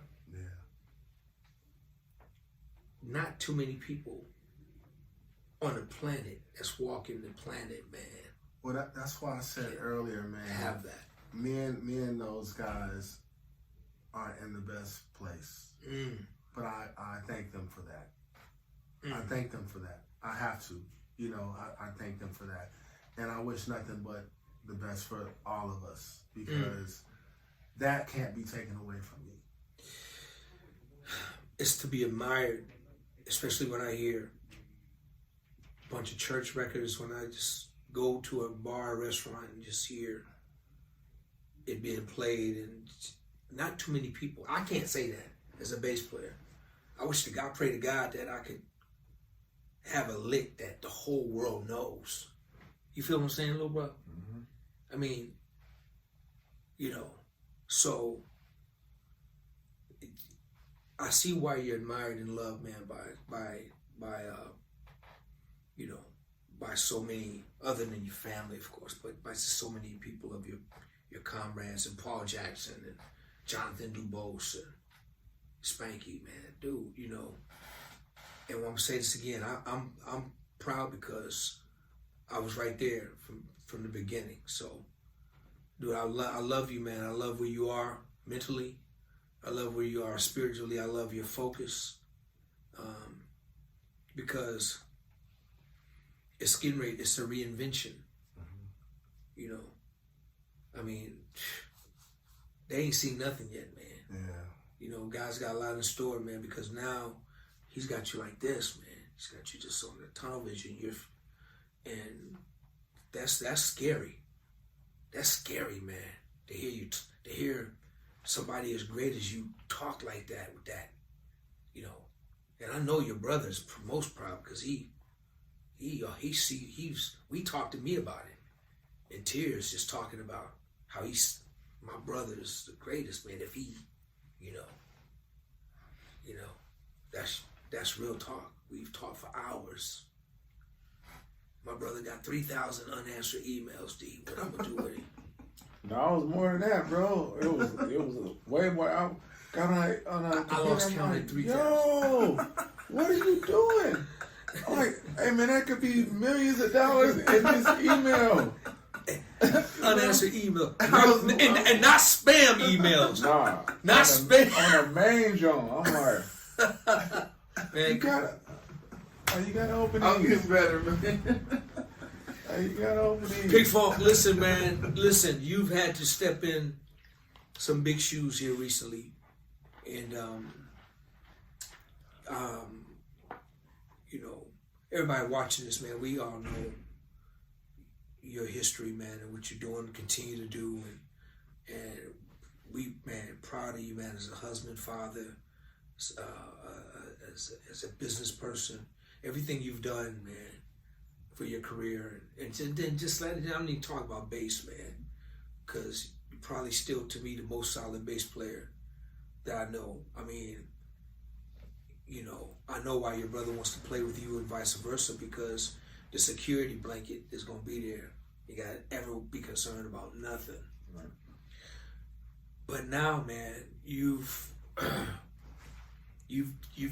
doing the unthinkable, probably even more to yourself. I know you've had to come in and you stepped in, took a role that is very deep, man. And man, you know, as musical director, MDing for Janet Jackson, and it's that same guy who was nervous 14, 15 years ago.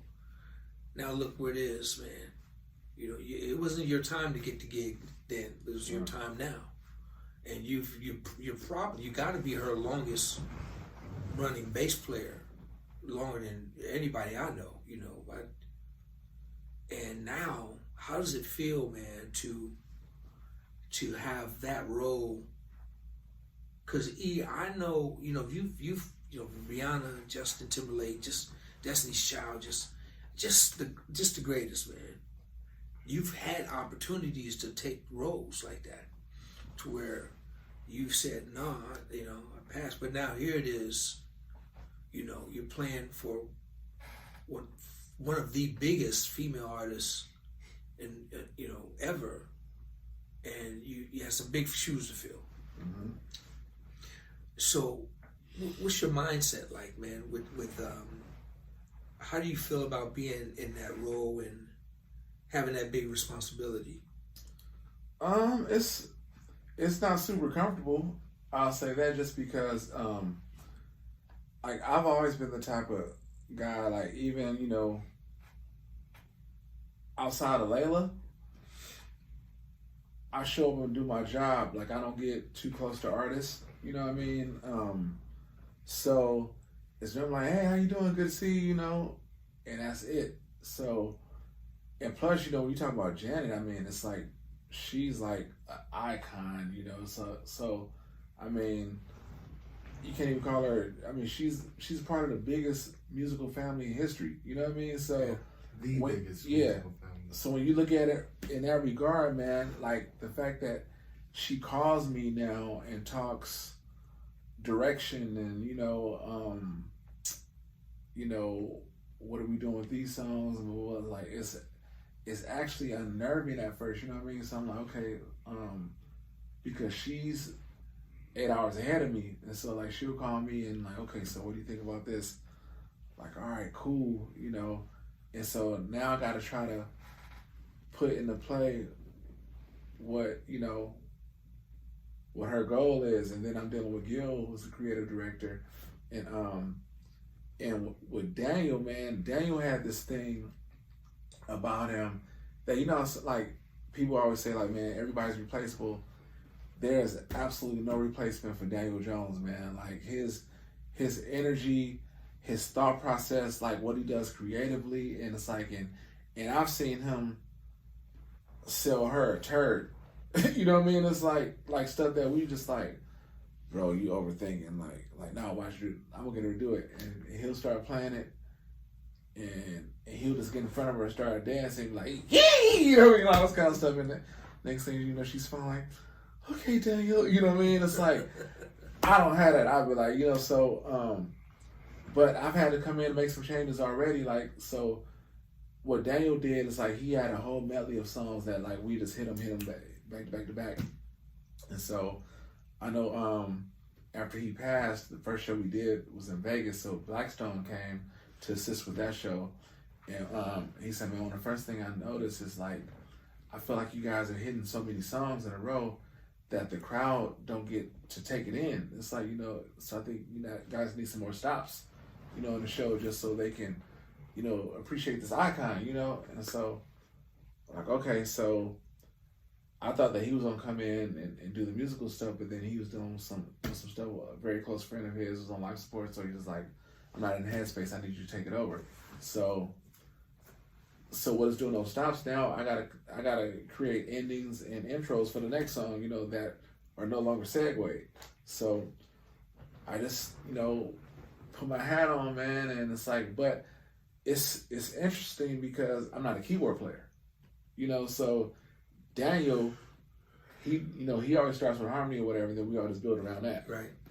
So now it's me singing stuff to the keyboard player, like, okay, this is what I'm hearing. Right. But it's coming together, you know what I mean? But it's still like the shoes. I mean, he had little feet, but his shoes were huge. You know what I mean? So right. But so far so good, man. It's like it's been really cool, and like if somebody gave me the option, like, okay, listen, we can get Daniel back, but you're fired. I'm like, done. In a New York minute, you know what I mean? Take the salary, like, cause I miss my bro, you know. And literally, there hasn't been a show. If it wasn't during the show, it was the rehearsal that I cried, like, because what I did, he had to leave before. To go do some consulting things, so he had one of his boys from Dallas come fill in for him, and I'm like, so he's like, Eric, I want you to run it. And it was funny, man. He already been, you know, putting stuff in play. I'm like, did this dude know something? Because he's like, yo, E, man, like, I think this might be my last one, bro. He's like, because man, I got so much other stuff I'm trying to do. I'm trying to do this consulting thing. He cooks amazing, like a old fat woman, bro. Like, I mean, he can really cook. So he's like, I want to open up this restaurant in Dallas, but like a live music venue with spoken word, you know, I want to do this, I want to do that, or whatever. So, like, I helped put the show together, but like, man, y'all got it. You know what I mean? So anytime he would have to leave, he would put me in charge, you know, just to run it. So, I'm like, no, I don't trust you, bro. So we about to record all your keyboard parts. You know, just in case your boy come in, not sweet, I'll have it. So when he passed, like, we had a keyboard player up there, but I went to front of the house. I'm like, I don't want to hear him at all. It's all Daniel, bro. Like, cause I need it. So me doing them shows, listen to him playing, oh, bro, it like literally jacked me up. Like, jacked me all the way. I mean, because it just made me appreciate more. I mean, because he would kill so hard that I just got used to hearing it. But now, listening to it when I'm not being there, man, it's like ridiculous. So, but I realized moving forward that that's not sustainable.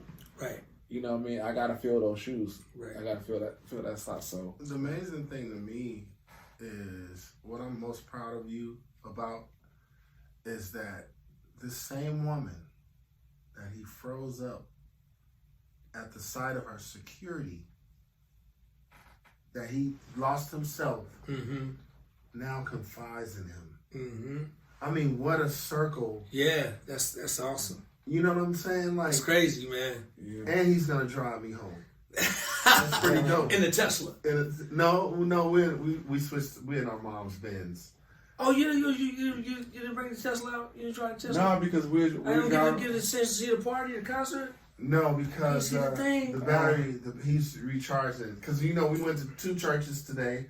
Then we went and had lunch Livermore with his I thought wife. I was gonna see the concert, man. You saw it already. I want to see it part 2. Hold on. Let me tell you how great he's doing. They were supposed to go get the wife one today. Oh. But she was like, oh, I'll wait. There'll be other days to go buy another Tesla.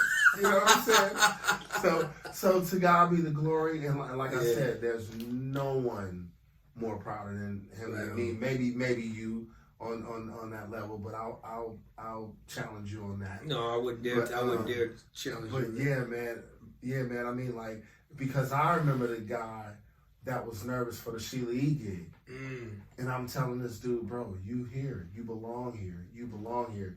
And now he's so seasoned to where when now we've been able to play together with Layla and stuff, right? Yeah. So I try to beat him downstairs in the lobby.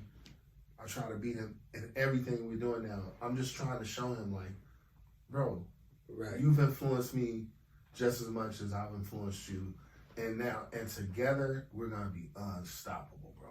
That's why I'm so excited for the future, God willing. I'm so excited. Absolutely. And another thing I wanted to say too, because there's some subjects that we didn't touch on because we have mutual friends and all these other things, right?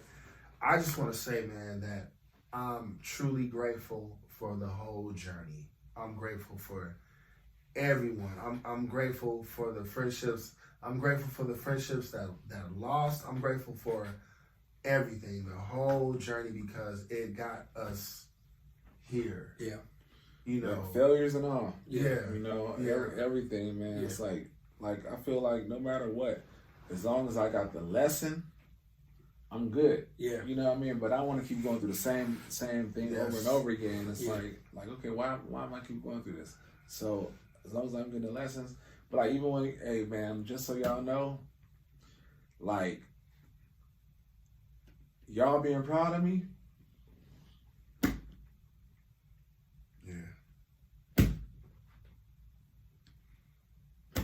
Yeah,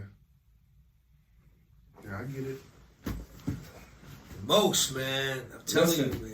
The most. Hey, bro, just like I tell everybody, even like the quartet thing we did that went viral, man, Cass was hitting me up like, E, bro, nigga, you was killing on this joint, whatever.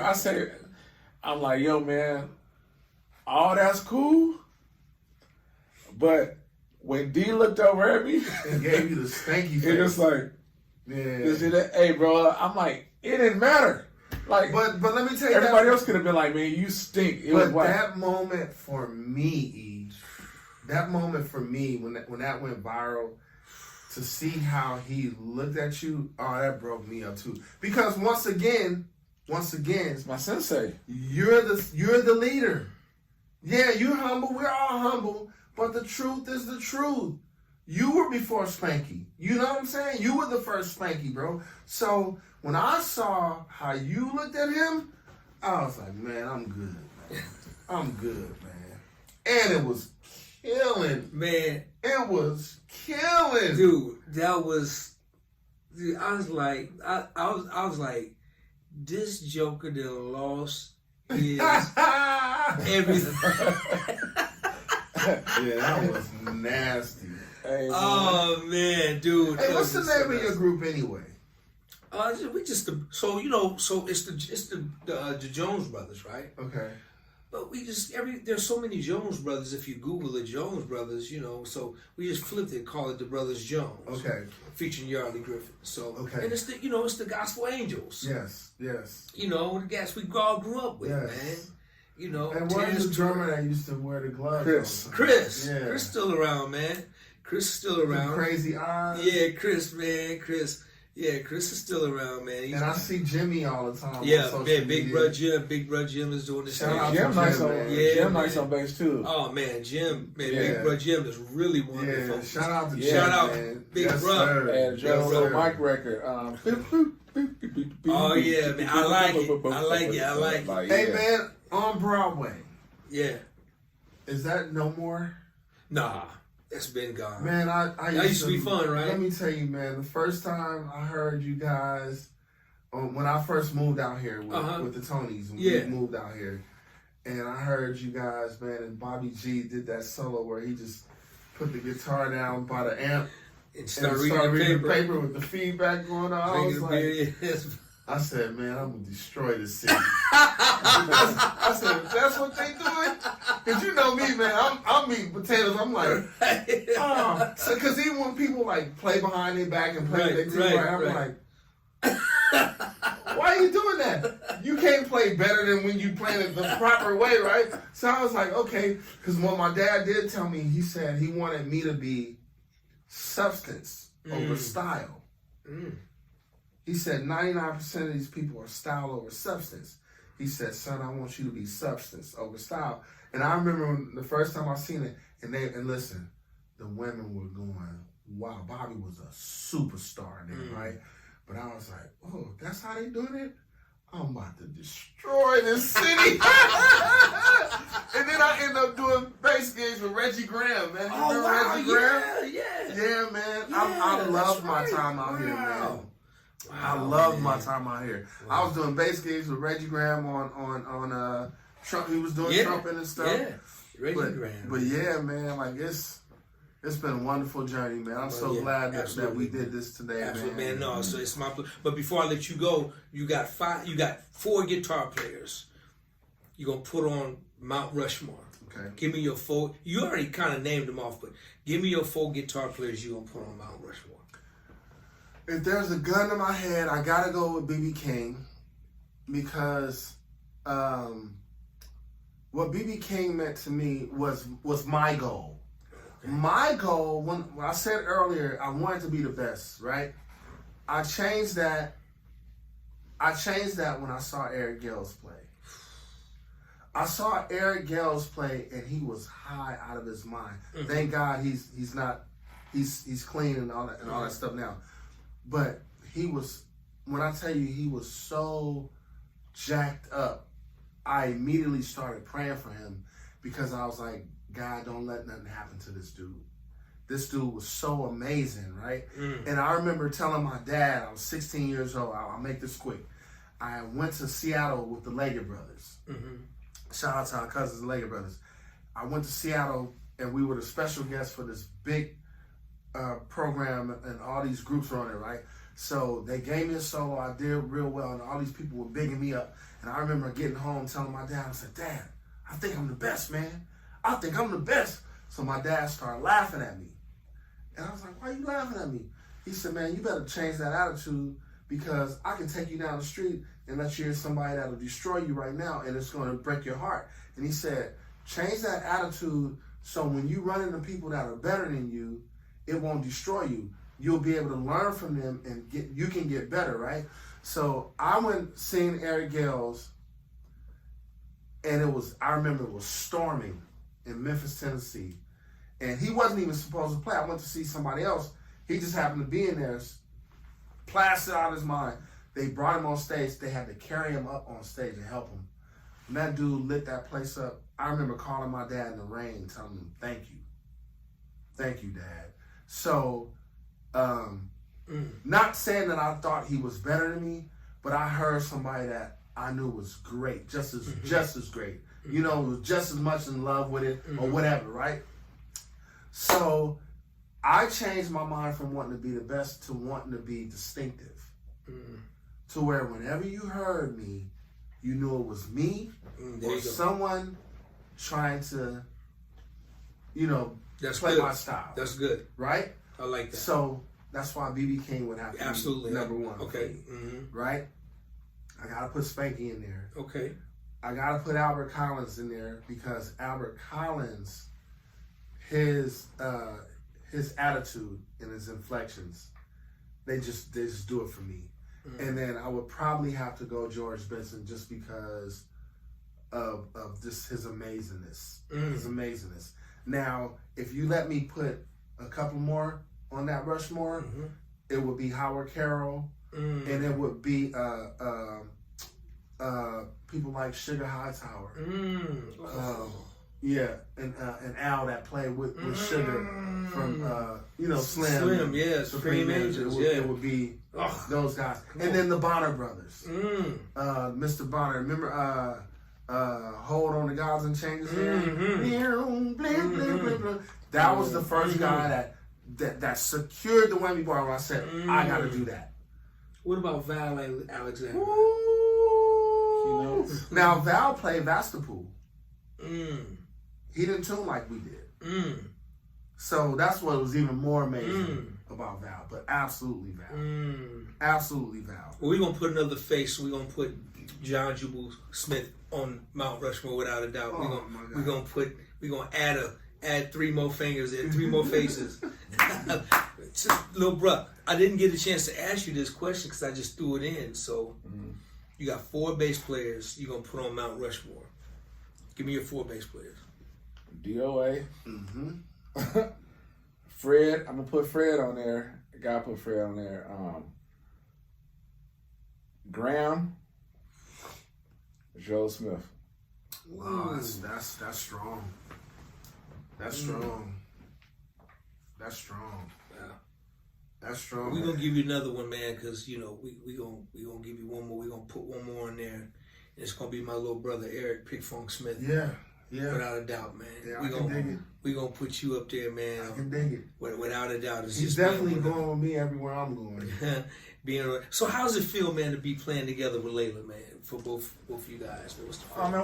Man, this is how we done shed tears in here. We done looked at each other on stage and just be like, hey man, I gotta look away.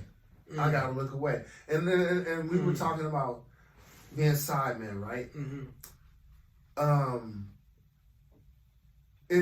If you don't own it, it's not gonna take care of you like you want to be taken care of, right? But when we play together, I don't care about what the money is. I get it. And I don't feel like a sideman with Layla though. It's not. That's the thing. I wasn't insinuating that. Right. I wasn't insinuating that. What I was saying is, when we come together, no matter if it's Rasan, if it's Kenny Lattimore, when I'm playing with this guy, I don't care about what the money is. I don't care about that. What I know is that usually each gig, even if it's a one-off, that's 3 days that we're going to be together. You're going to fly in, we hang out that day. You got the gig, we hang out that day, you got your fly home day. I know I got 3 days that we're going to hang. We go do Portland shows, man, and a lot of times we just drive. Let me put my perspective on it, because you guys are right. When we say side man, it's when you're doing it for a paycheck, when you're doing it to take care of your family, when you're working to pay bills. But when you're doing it for the love of something, with that you would do it for free. Yeah. And if you're doing it for the love, it's a different. Yeah. It's a different thing. It's a different environment. The years that you guys have spent with the greatest female singer on the planet, which is Layla. Yes. Period. And shout out to Layla. Absolutely. And thank you, Layla. Because like you said earlier, everybody is not on your side. There's so many people that use you just for them. Come on, man. Yeah. And I'm going to say something else. Yeah. And I'm not going to put names out there, but every artist that I've worked with know about my band. every artist that I work with, they know about Legally Blind, but yet they will hire a comedian and not let Legally Blind open up those shows, are not offering. Man, much those love, slots. sister. Much love. Layla Hathaway, Oh my you goodness. are That's cherished. Much You love. Like- are cherished. And to spend that amount of time, and it's a brother and sisterhood, man. Yeah, it has totally it's is. the love. You know, I mean, that's the gig you guys would do. Whether it's not about the money, it's about the brotherhoods. That she knows she can call you guys and depend on you guys. Man, listen, And vice Layla- versa. If Layla finds out that we're in LA and we don't stay over there, it's a problem. Yeah. See, that's not That's family. that's family. That's family, man. That's a whole different thing. You're right, man. You're renting a Absolutely. car. There's Yeah. a car here. Yeah. That's family. Yeah. You know. Yeah. Like take the Beamer or the Tesla, whatever. Yeah. Like, Yeah. you know. That's love. That's rare, man. Yep. So But that's sad that it's rare. Yeah. Because if I'm helping you facilitate your dream, why can't you help me facilitate mine? Very But true. hold on, so listen. Like, this kind of stuff that Layla does. Like, pandemic. Hey man, she sent us so much bread, bro. Like, crazy. Like, I mean, you be at the crib chilling, and you just get like a little invoice or whatever, you're like $5,000, and it'll be like just because in the memo. You know what I mean? And so like, I know people that had I don't have those stories. like, and hold on, but she Neither didn't. do I. But she didn't just do it for me. She did it for everybody in the camp. Wow. Right. He Yeah. just wasn't working with us at the Exactly. time. Yeah. So it's like, And you knew who I was working for. I didn't get that. Okay? And we were doing arenas. Right. man, listen, I've worked with billionaires, literally, Yes. Yeah. bro, Yeah. billionaires. Yes. Like, didn't get a call. Yes. Like, how's your family? Y'all good? Absolutely. So like, nah, man, Layla is like, she's literally one of a kind. She genuinely, legit cares about her people. Yep. You know what I mean? Like, cares, like, you know, like to the point We she's see- loyal to a fault. You can see where she sacrifices to keep the unit. Right. Absolutely. Like we've played places, I'm like, how is 8 of us up on this stage? How's she doing this? Like, don't have a budget. Yeah, that you know, like you know what I'm saying? Right, Like, sure. how is she Sure. pulling this off? Sure. Like, she wants to make sure that everybody can take care of their families. Sure. Well, that's You know, awesome, man. yeah, she's on that. So I wish there were more like Yeah, her. it'd be great, You know? right? It'd be wonderful. Hey man, let's close this out, man. What message do you want to give out, man, to people who are listening for this holiday season, this Christmas, man, this New Year's? What would you say? My message is it's all about love. You can't, I'm learning today that we can't get yesterday back. Tomorrow's not promised. That's why today is a present. We call it the present, but it is a present. Yeah. So I want to say to everyone that I've wronged, for all them 3,000 messages that I didn't answer, forgive me, because I only come in love and peace. That's my message, And from this day forward, I just want to be in love and peace, man. Wow. How about you, little bro?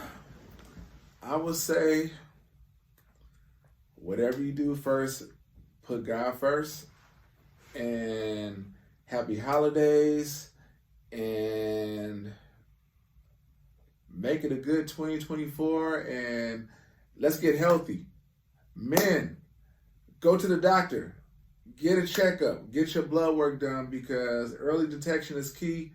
A lot of us our age are passing away, from things that could have been prevented. People walking around diabetic, not knowing that they're diabetic and that kind of stuff. So let's get on our health, man.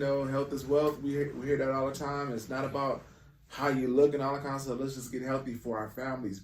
And here's another thing I'll say to people, especially our musician people. Make sure your business is taken care of, because what's embarrassing is for us to go all over the world with all these artists and all this kind of stuff, and then if something tragic happens, you're seeing people do GoFundMe. Come on, man.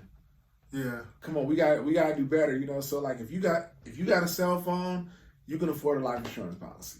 Yes. You know what I mean? It's like, get you some insurance, man. It's Yes. like I mean, stop, because I feel like when we spend all this money on cars, it's technically not even for us. It's for other people to see us, you know, driving this car. So that has something to do with status or whatever. Yeah. Like, that's cool if you can afford that and take care of your business. Right. You know what I mean? So, I want to say this too. This is what we forget. We're independent artists now. Please follow me on all platforms. JUBU Smith, JUBU SMITH, on all platforms. Please follow us if you want to book Legally Blind. If you want to book the JUBU experience, that's the best way to contact us. I gotta remember to say that. Absolutely. Hey, me too. PIKFUNK. Everything's PIKFUNK. PIKFUNK. Twitter, Facebook, Instagram. Yeah, all those things. JUBU Smith. And wow.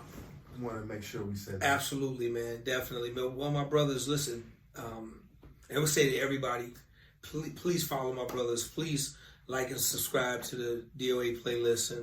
And man, this is for me, this has been the best yet, man. For real, especially for this Christmas, man. This is like, you know, this is like probably gonna be the greatest Christmas present right here.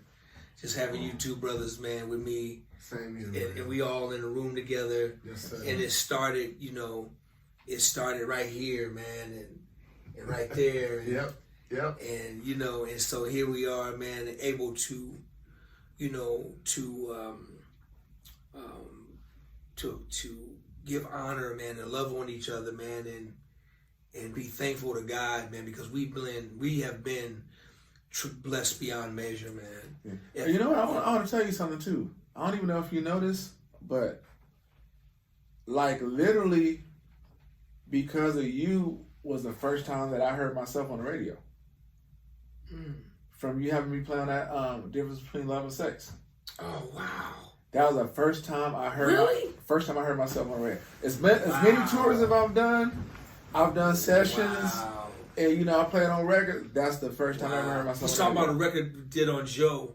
It was featuring Joe and Fantasia. Yep. Yeah, the difference between love and sex on the Double Back album, and he killed it, y'all. He smashed it. Hey man, no pressure from D though. Hey, listen. Every time I ever do a session with D, I promise you, he tells me the same thing. He said the same thing every time. I was like, "Hey, little bro. Hey man, hey man, sounds amazing, man. Your bass sounds incredible. It's a little too safe for me, man. A little too safe. I need you to play, man. I need you to open up a little bit." And I'm like, I think that's what mental is mine. That's what he think I'm like, nah, man, come on, man. Yeah. Give like me some George of Duke, this stuff. I would do the same thing. Nah, man, give me that JUBU thing, man. Yeah. Give me that JUBU thing, man. Rest in peace, brother, dude. Yeah, man. Yes, sir. Yeah, but man, what I was saying is, man, we've been blessed, man, like beyond blessed, man. And if God don't do anything else for us, start from this point on, man. Hey, dude, thank you, because He's done more than enough, man. We have been able to grow up together as kids, and you guys being brothers, and you know, travel the world, man, and build families, and you know, make a lot of money, man, and be successful, and have, you know, just have great people around us, man, and your music, man, heard all over the world, man, and big stages, and I mean, who would have ever thought, man? My goal, I had small goals, man. My goals was very small. I had a very small goal coming into this thing. Only thing, you know, I ever wanted to do growing up during those times, man. You know, when you play in churches and quartets, you know, you lucky if you get 60 people. Right. You know, in a small church, we played 30 people, you know, 25, 10, unless a big choir was on the bill, but then after the choir sang, everybody leaving, the church is empty again. right. So my goals were small, man. You know, my goals were, I had two goals. They were very small. They're minor growing up. I used to tell my mom that, you know, my vision was to be able to someday play in front of 1,000 people, and to have two artists record a song that two songs that I didn't care if it was my neighbor that sung on it, the mailman, the banker. I just wanted to hear two people singing songs that I recorded, just two. And I told my mom, I said, Mom, I think that's gonna make me a rock star. Would you be proud of me? You know, would that make you proud? Just 1,000 people. That's all I've ever wanted. I didn't want no bigger house. You always vision taking care of your mom someday, but it wasn't even about that. You know, as a kid, man, I thought that was you know, you go from playing to 20 people to 1,000. That was like huge. Yeah. Those were two of my goals, man. Wow. So, you know, 40 some years later, you know, You've done that 1,000 times. I mean, yeah, just, you know, and 10,000 times. It's yeah, you know, whoever. So I'm good. Yeah. My mother always told me, man, is that, you know, she always felt that it would happen, but she always made me promise that when it does happen, that you would always pay it forward. You would never forget. You always would remember. You always would take the time out, you know. And I think that's where my heart is today. That's why we are here where we are. Yeah. You know, that's why we're here. Can I tell you what my mother is most proud of us? It has nothing to do with our playing. My mother is most proud of, she said that the people that come up to her say how humble me and my brother are. Absolutely, that's great. That's what she's most That's proud awesome, of. man. That's awesome. And that's what I'm most proud of. That's awesome. You know, that I am humble because I truly believe that this gift could have been bestowed on anyone else, and then I could be the one in the audience wishing I played like that guy. Yeah. You know, Yeah. I get to be that guy. Yeah. So, you know, that's what. That's awesome, man. I'm That's most awesome, proud of. man. Listen, man, I want to say everybody, thanks for hanging out with us. I wish everybody happy holidays, be safe, Merry Christmas, Happy New Year. Merry Christmas. Have a great 2024. Like my brother said, keep God first, and let's do better. Man, I love you, brothers, man. Love you more, Real, man. man. So proud of you, Yes, brothers. sir. Love you, brothers, man. I'm Y'all see glad all that that stuff. I'm glad that I can't say it enough, man, that, you know, I can watch the whole world be enamored by these guys, and I get to say to my dudes, I can pick up the phone and call them anytime I want to. Man. Yeah, that's it. That's all. I'm happy. I can be a rapper in my bars, like, without D, there's no E. Yeah, I can dig it. Like, for real, I say that I scream that to the mountaintop, and the cat's like, man, you whatever, like, yo, man, if it was no DOA, y'all would know who I was. We know where our tree is. Absolutely. This is our tree. So, like, blessings to you, man. Love you, man. Love Love you too. You're my brothers. Yes, sir. We out of here. DOA, let's get the